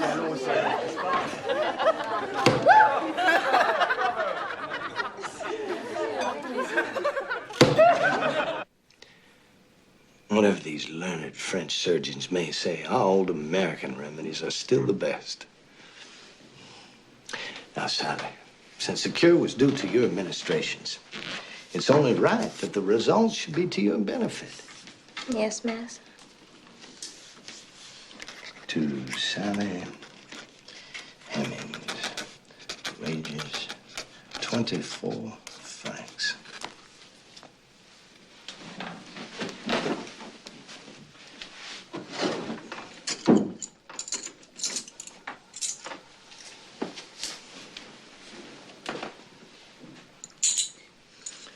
You shall receive the same amount every month. Of course, it's yours to do with as you please, but I would advise you not to give it to James, or he will be spending it in ways that won't do him any good. He young and wild. And you so old and sage.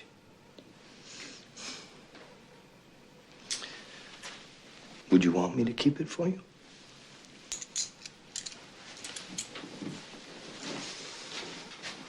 Sally, this is your money.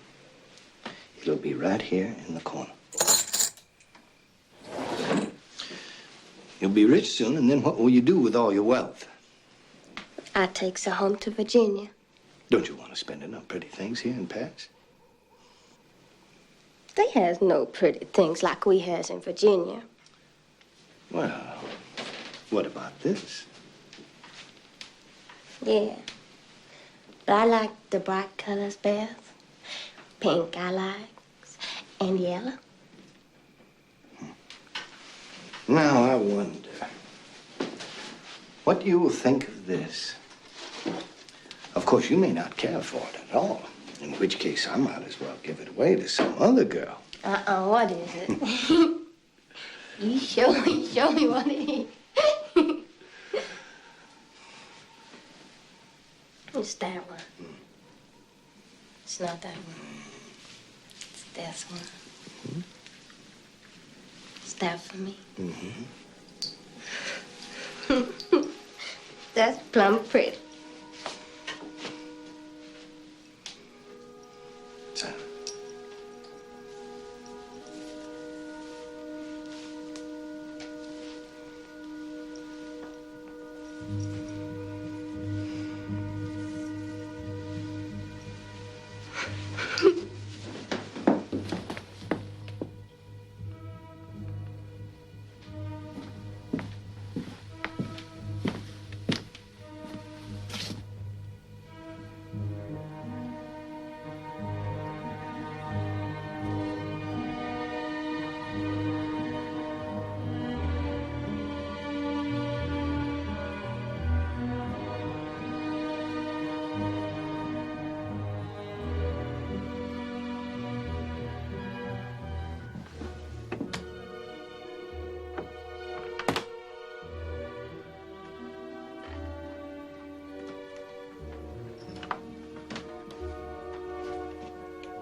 Haven't you finished with Patsy yet? You're so slow, Sally. What will I say to Sir Teresa if we're late again? You tell her that you only got one girl, and she's so unlucky to be born with only two hands. You make me so cross. You make me so cross. That's to teach you respect for your mistress. You go and lay out Polly's things.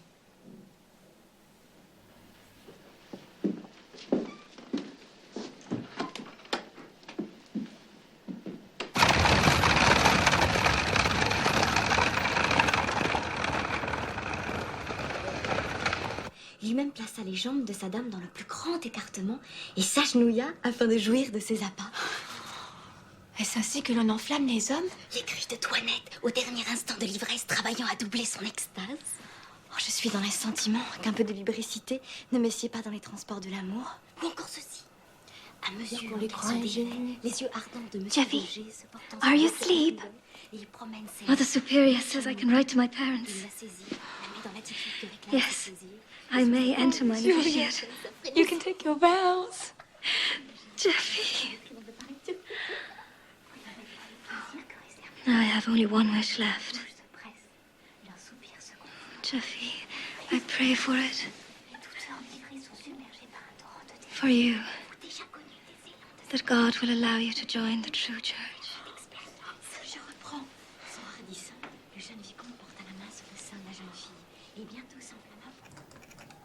The jealousies of rank have brought the States General to an impasse. The older nobles and the clergy are determined to negate any measures that would lose them the least of their privileges. And of course, as usual, the Queen is on their side. Il y va de votre crédit de souverain. Le peuple vous aime et vous respecte. Ses représentants vous écouteront. Sire, les députés du tiers-État font antichambre et attendent d'être reçus. Montrez-leur fermement qu'ils font fausse route. Le roi! The order of the Commons, the Third Estate, are equally determined, so that there is a deadlock, which only the king can resolve. Messieurs les députés, nous avons écouté vos requêtes avec tout l'intérêt qu'elles méritent, mais nous tenons à vous informer que la forme des États est réglée par des lois séculaires. Le roi ne souffrirait pas qu'on les changeât, ni même qu'on les discutât.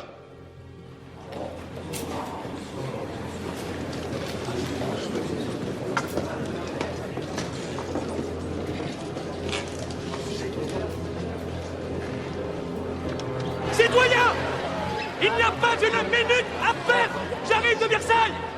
Monsieur Necker est renvoyé. Ce renvoi est le tocsin de la Saint-Barthélemy des patriotes. Il ne reste qu'une solution, courir aux armes, choisir des cocardes pour être reconnus. Quelle couleur voulez-vous? Choisissez! Voulez-vous le vert, couleur de l'espérance, ou le bleu de Cincinnatus? L'espérance! Couleur de la liberté de l'Amérique et de la démocratie!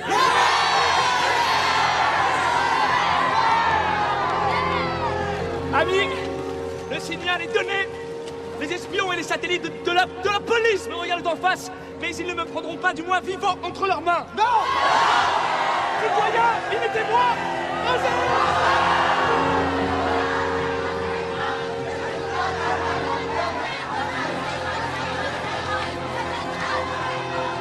The spirit of liberty is cantering from one end of France to the other, and through all ranks of society.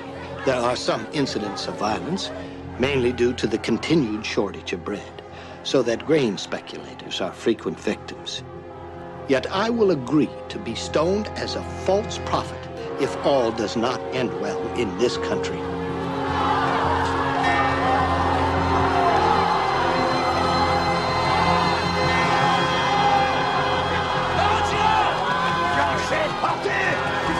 Pour votre progrès, François Joyer!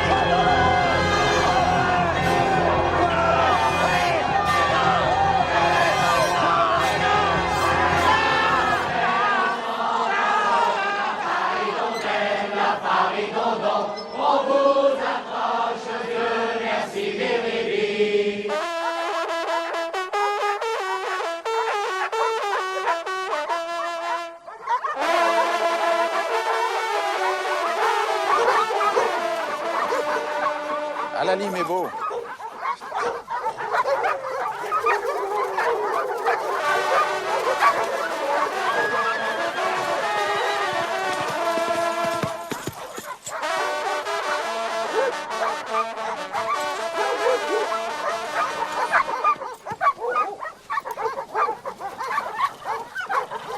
Majesté.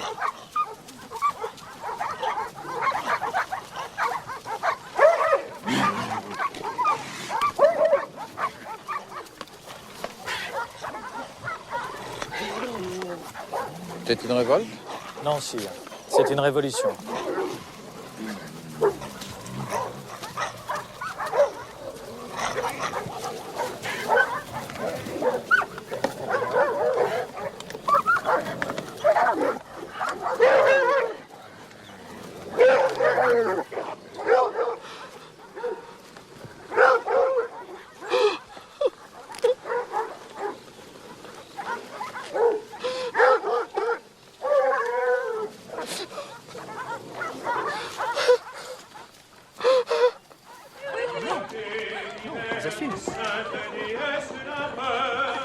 Monsieur Lafayette finira l'opéra. Aujourd'hui dans cette enceinte, à toi ce temple est épuré, à toi ce temple est épuré.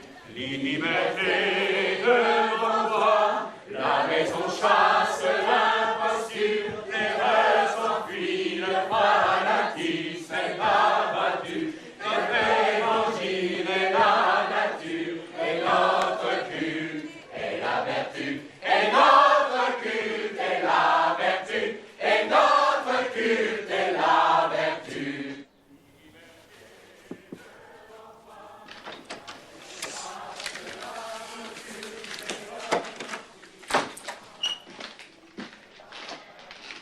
I fear it is what in England you would call rather silly. But for us, it's a beautiful new thought that the flower of the poor potato is more valuable than our finest jewelry. Thank you, Adrien. Celle-là, c'est pour vous. Ah, merci. Très gentil.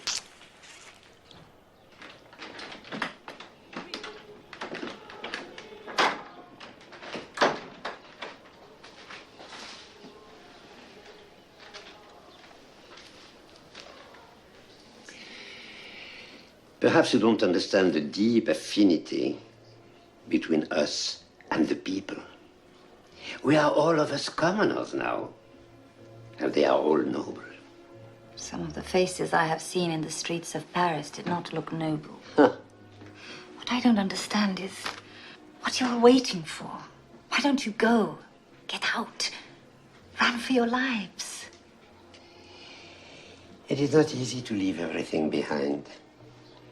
Go to a strange country, an emigre, a refugee, without money or connection or friends. So one persuades oneself that everything will turn out well. On Tuesday last, a crowd of women in a direct approach to the king and queen to help them feed their children marched to Versailles and forced the royal family to return with them to Paris. The Marquis de Lafayette, as commander of the new National Guard, had the duty of escort. The people hope that the presence of the king in their midst will help relieve their desperate situation. Waving loaves in the air on spikes, they jest that surely now they will have bread. When they had brought the baker himself, that is the king, and the baker's wife and his little apprentice.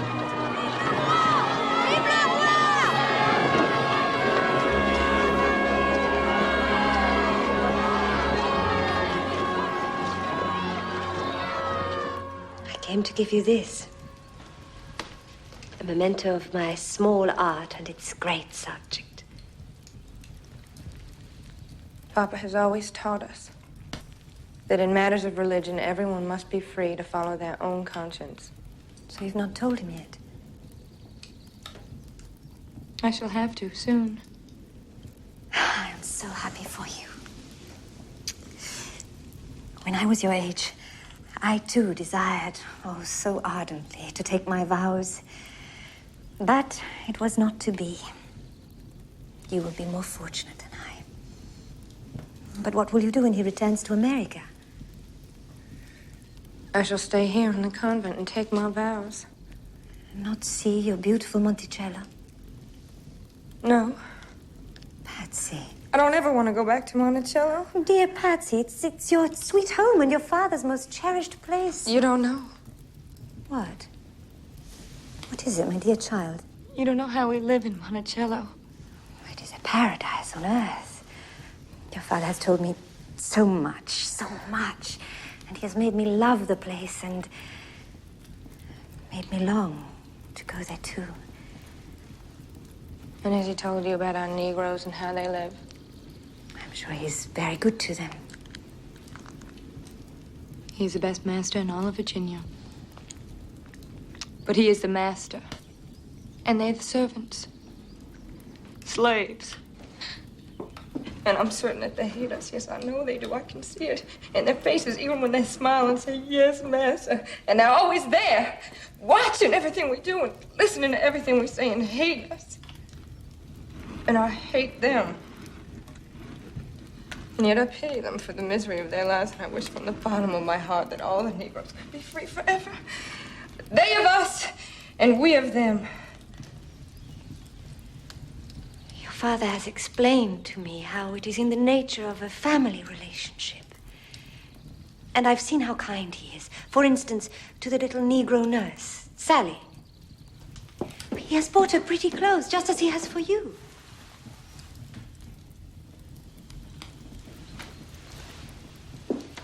Can't you speak to me?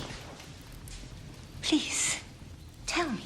No, Mrs. Causeway, don't ask me. Don't force me. Who would force you? Only to relieve your heart by speaking to a friend. I can't speak, Mrs. Causeway. I can't speak because... Because it's unspeakable.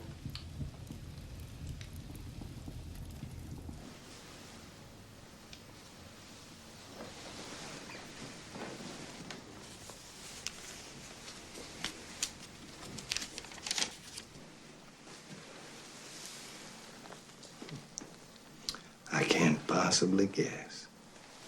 It's late, Massa.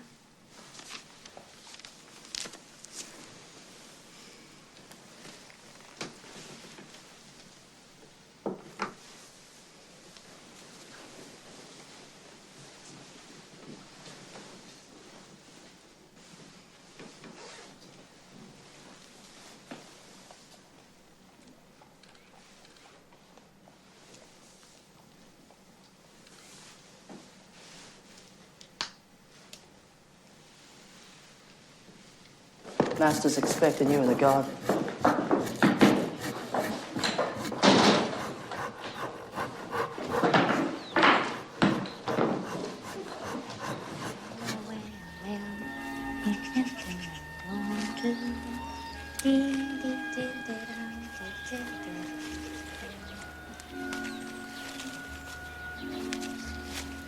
What are you doing? Oh, missus, you scare me out of my skin. I was picking corn for dinner. Old Master, he's so proud of his corn, but I see his Frenchy guests, they can't abide it. They don't even know how to eat it like it should be ate. Why, how do you eat it? You roast it, then you eat it on the cob, and it's the sweetest stuff you ever eaten in your life. Except for couscous and ash cake.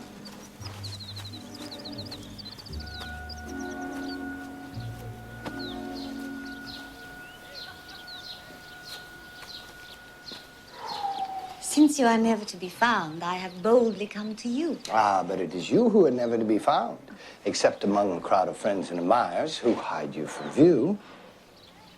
At least my view. I've planted an American garden. I had seeds sent from Virginia, but only our harmony corn has prospered. Everything else has been a dismal failure. Our watermelons, cantaloupes, sweet potatoes. You see, it hasn't rooted. If only I could give you a taste of our marvelous sweet potatoes. You sound homesick, Mr. Jefferson. It is hard to leave. I shall miss my friends and so much else. Who would not want to be in France at such a glorious time? Ah, yes, the glorious revolution.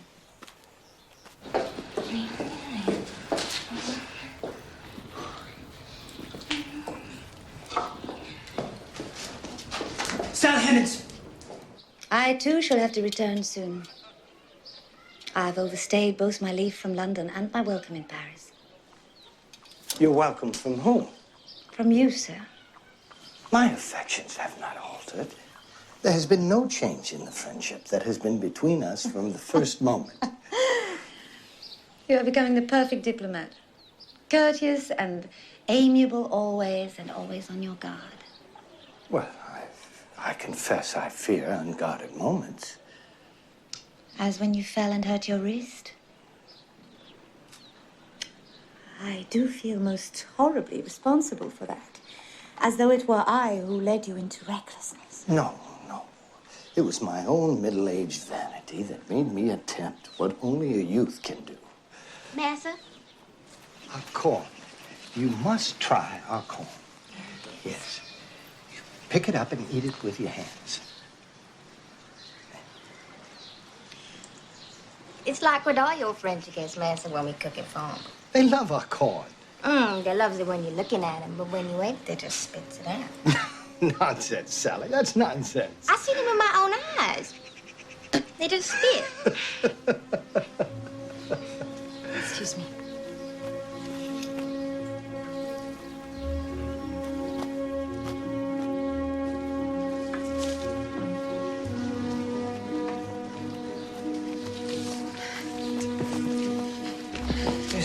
What's wrong? You told me tell yourself I could never hope to understand. If I have erred in some way, If I have offended you, I beg you to be as frank with me as I've always tried to be with you. On all subjects? Or are there some that are best left unexplained? Let me call on you tomorrow. I've so missed you. Let us resume, Monsieur Zetero, our happy days together. I wish we could.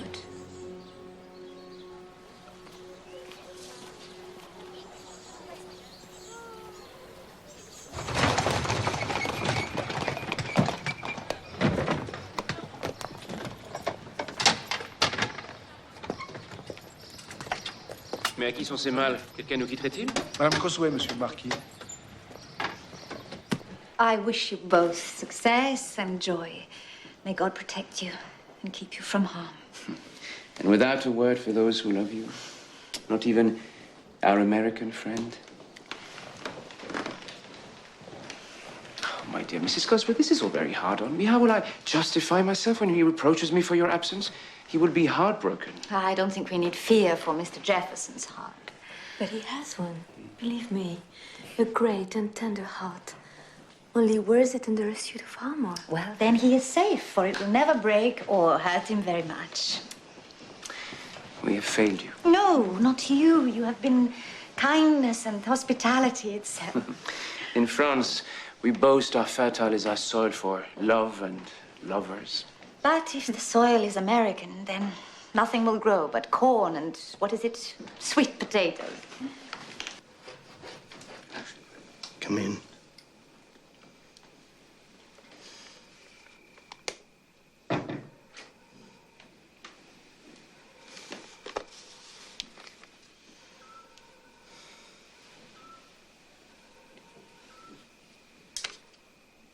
You sad, Massa?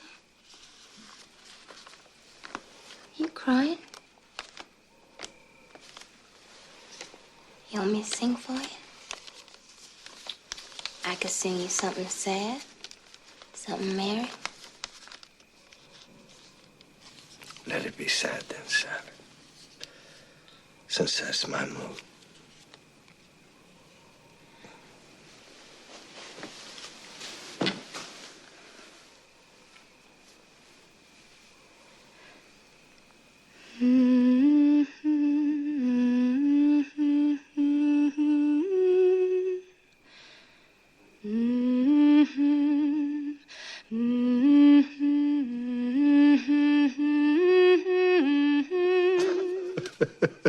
I can't bear it.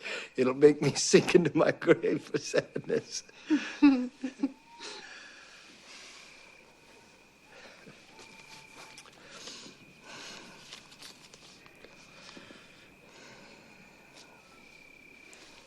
You want me to show you how to cut the pigeon wing? How to what? We calls it cutting the pigeon wings, because you hold your neck up real stiff, just like a pigeon do, and you're there flapping your arms and your legs. I'll show you. Who's going to the party? But first, a couple has to set the floor. They comes up, bends over to each other at the waist, and the woman, she puts her hands on her hips, and the man roll his eyes all around, and he's grinning.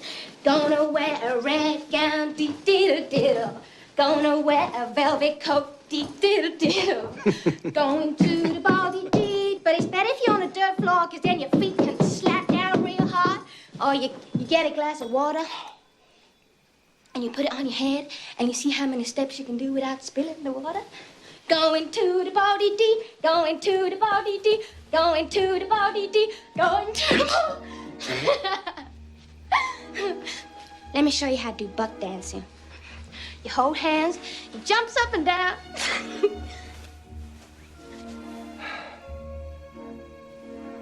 You still scared of me, Sally? I ain't scared of you, Massa.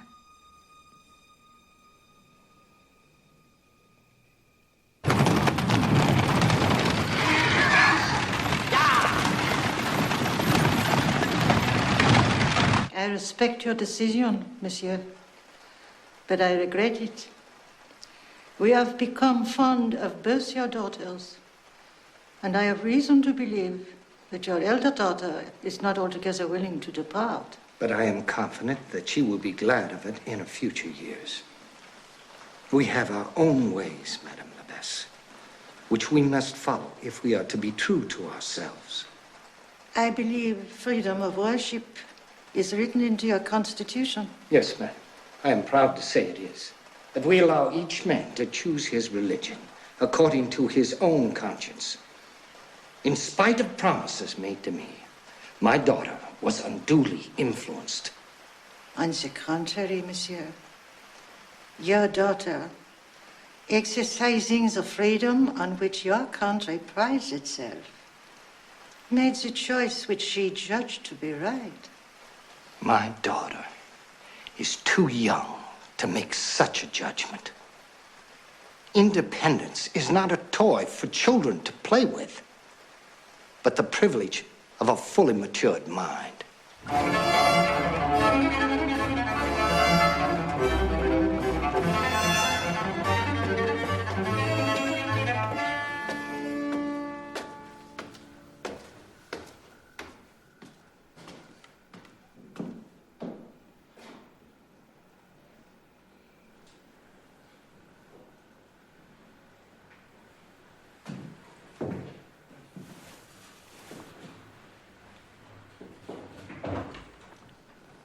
Patsy?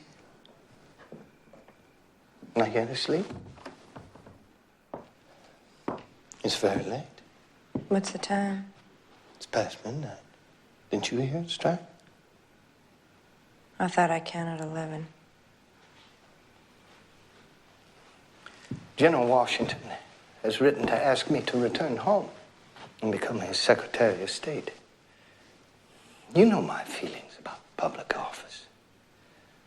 That I'd rather eat my soup at home with you and Polly than have all the honors and position my country can heap on me. But Patsy, you have to be at home and learn what, after all, you can only learn in America. To be a woman of your own country, a lady of Virginia.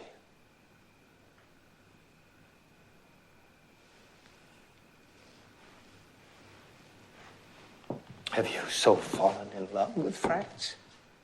Or is it the dislike of your own country?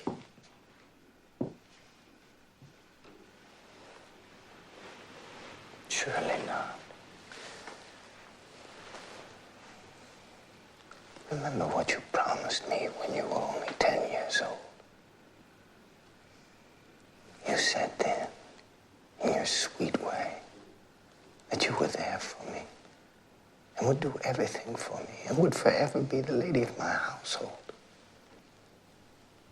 Who can be the mistress of Monticello but you? Don't you want to be that? More than anything else in the world. If only it could be. Monticello is yours, as I am. Listen, dearest Patsy, and believe me.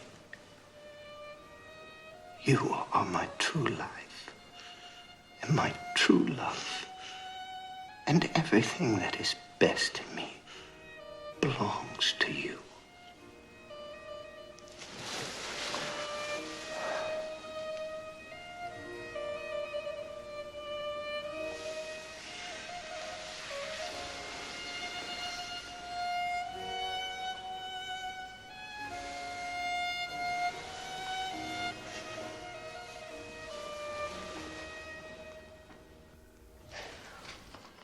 I need some of your money, Sal.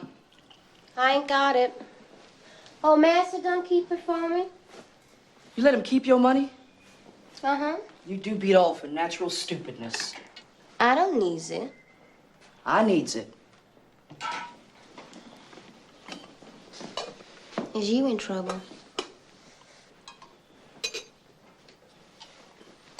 I just go tell old Master that I wants my money. And if he says what for? I say that is for me and the little one that's coming. Who's been at you? Is one of them down there? I'll kill him with my bare hands. Them Frenchies? They as much as look at me and I bop him in his face. Well, who is it then? You think you know something and you don't know nothing.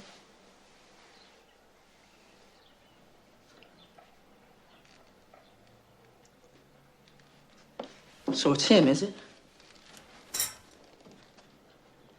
Whole lot better if it was one of them Frenchies. You're scarcely 14. I was 15 and you knows it. It's almost 16. You's glad. You's glad to breed more little niggas to work in your master's fields. Won't be no field nigga if it's his own child I was carrying. Oh, yeah. He let he sit in his parlor, drinking his port. Like my white father and yours done for us. Don't you shush me. You know blame well what our white father done for us. Give us away for her wedding present when his white daughter, our white sister, married Mr. Jefferson. And Mr. Jefferson, he serve you the same when Miss Patsy get married. You see, you and all your little half niggas, y'all gets thrown in with the pots and pans she be taking away from Monticello. Or he gets married himself. And this new Miss Jefferson, she come and say, who all these bright niggas running around my house? That don't look good. You go sell them someplace else. You don't know nothing. Oh, Master, he never gonna marry again. I is there when he do promise Miss Jefferson on her deathbed. White folks' promises. Yeah, well, they keep him when they make him to other white folk. If the angels was to come down from heaven, then they treat them the same as they do us. It's pitiful. Pitiful times we see in.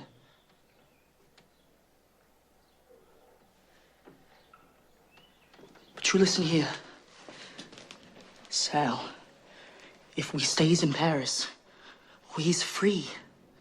Yeah, plumb free to starve to death. I can get wages any day I wants with making the pastries and all them things I learns. But he learns you so you can cook good things to that Monticello. It's lucky for us I got more sense in my little toe than you has in your entire body. I misses my mammy and they all something awful. I wants to go home. Home? Home? What home? Your little old slave cabin where they keep you like the animals they breeds?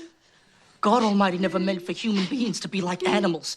We has a soul, and a head, and a mind. We ain't like a dog or a horse. Now you listen to me. You do what I says, and you and me is free. And that little one in there, free. Don't you want to see what it's like to own your own body? You's crazy, James Hemming. You's crazy.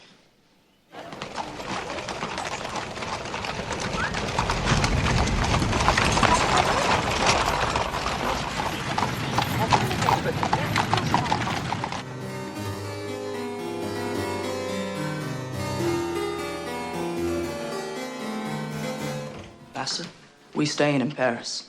Sally and I are staying. You consider yourself free then to go or stay as you please. We is free here, Master. Ain't nobody is a slave in France. Does your sister also wish to follow the law prevailing here rather than the American law under which she was born? She don't understand nothing.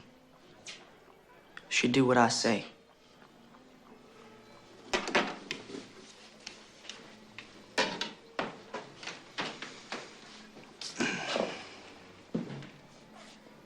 With no regard for what I say.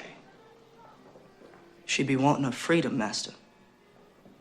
For her own self and the little one what's coming.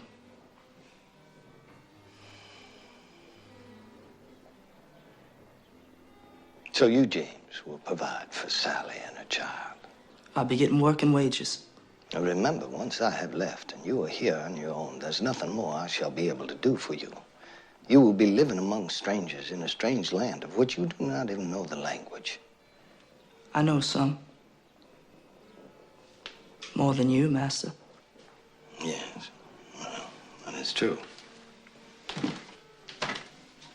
But if, James, listen to me. If I say come home to Virginia, and I shall give you your freedom. You give me my freedom?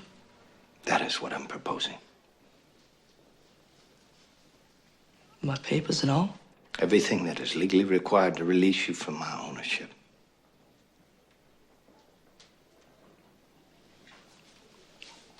And her and the little one?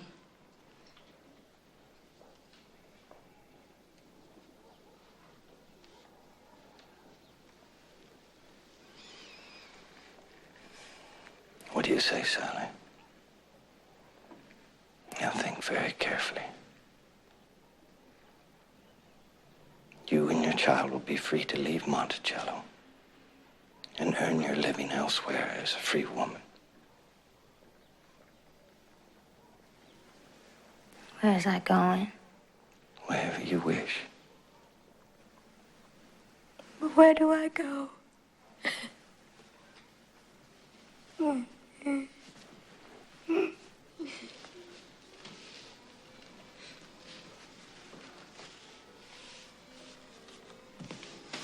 Let me make another proposal. Well, you, James, may claim your freedom whenever you wish after I return home. Sally and her child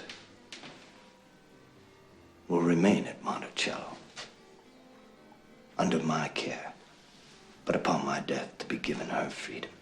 How we know it happened like that when we get back to Monticello? You have my word.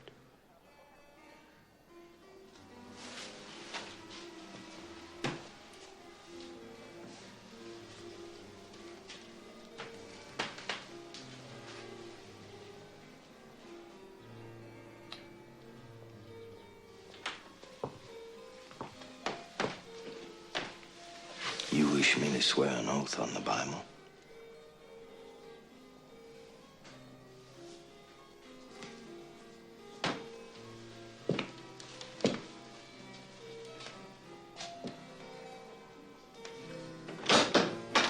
Patsy? Patsy? Will you step inside, please?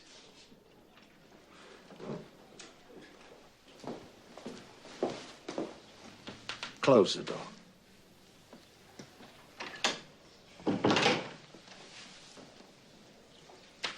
Now, here's a strange to-do, Patsy. I'm about to swear an oath that on our return to Virginia, James shall have his freedom. But should anything happen to me, Patsy, it will be you who have to fulfill that promise. Do you understand me?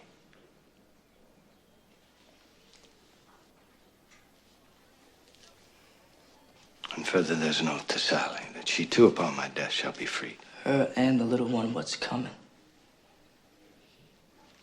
Yes, Sally and the child she is expecting. And all other children that may be born to her in the future. Do you bind yourself to that?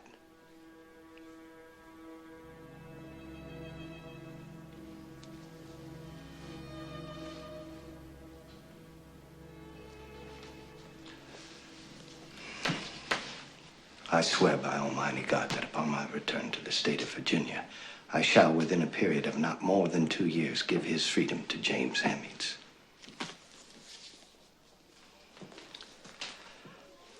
Since, however, James was brought to Paris at great expense to me for the purpose of learning the art of French cookery, he shall continue to reside at Monticello in my service until he shall have taught the same art to such persons as I shall place under him. Do you swear?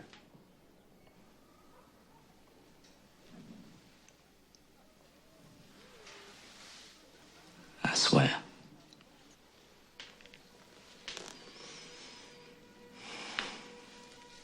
I also hereby promise and declare that Sally Hemmings, sister of James, shall be freed upon my death. Likewise, all children born to her shall be freed from my ownership or that of my heirs upon reaching the age of 21. Do you swear, Patsy? I swear.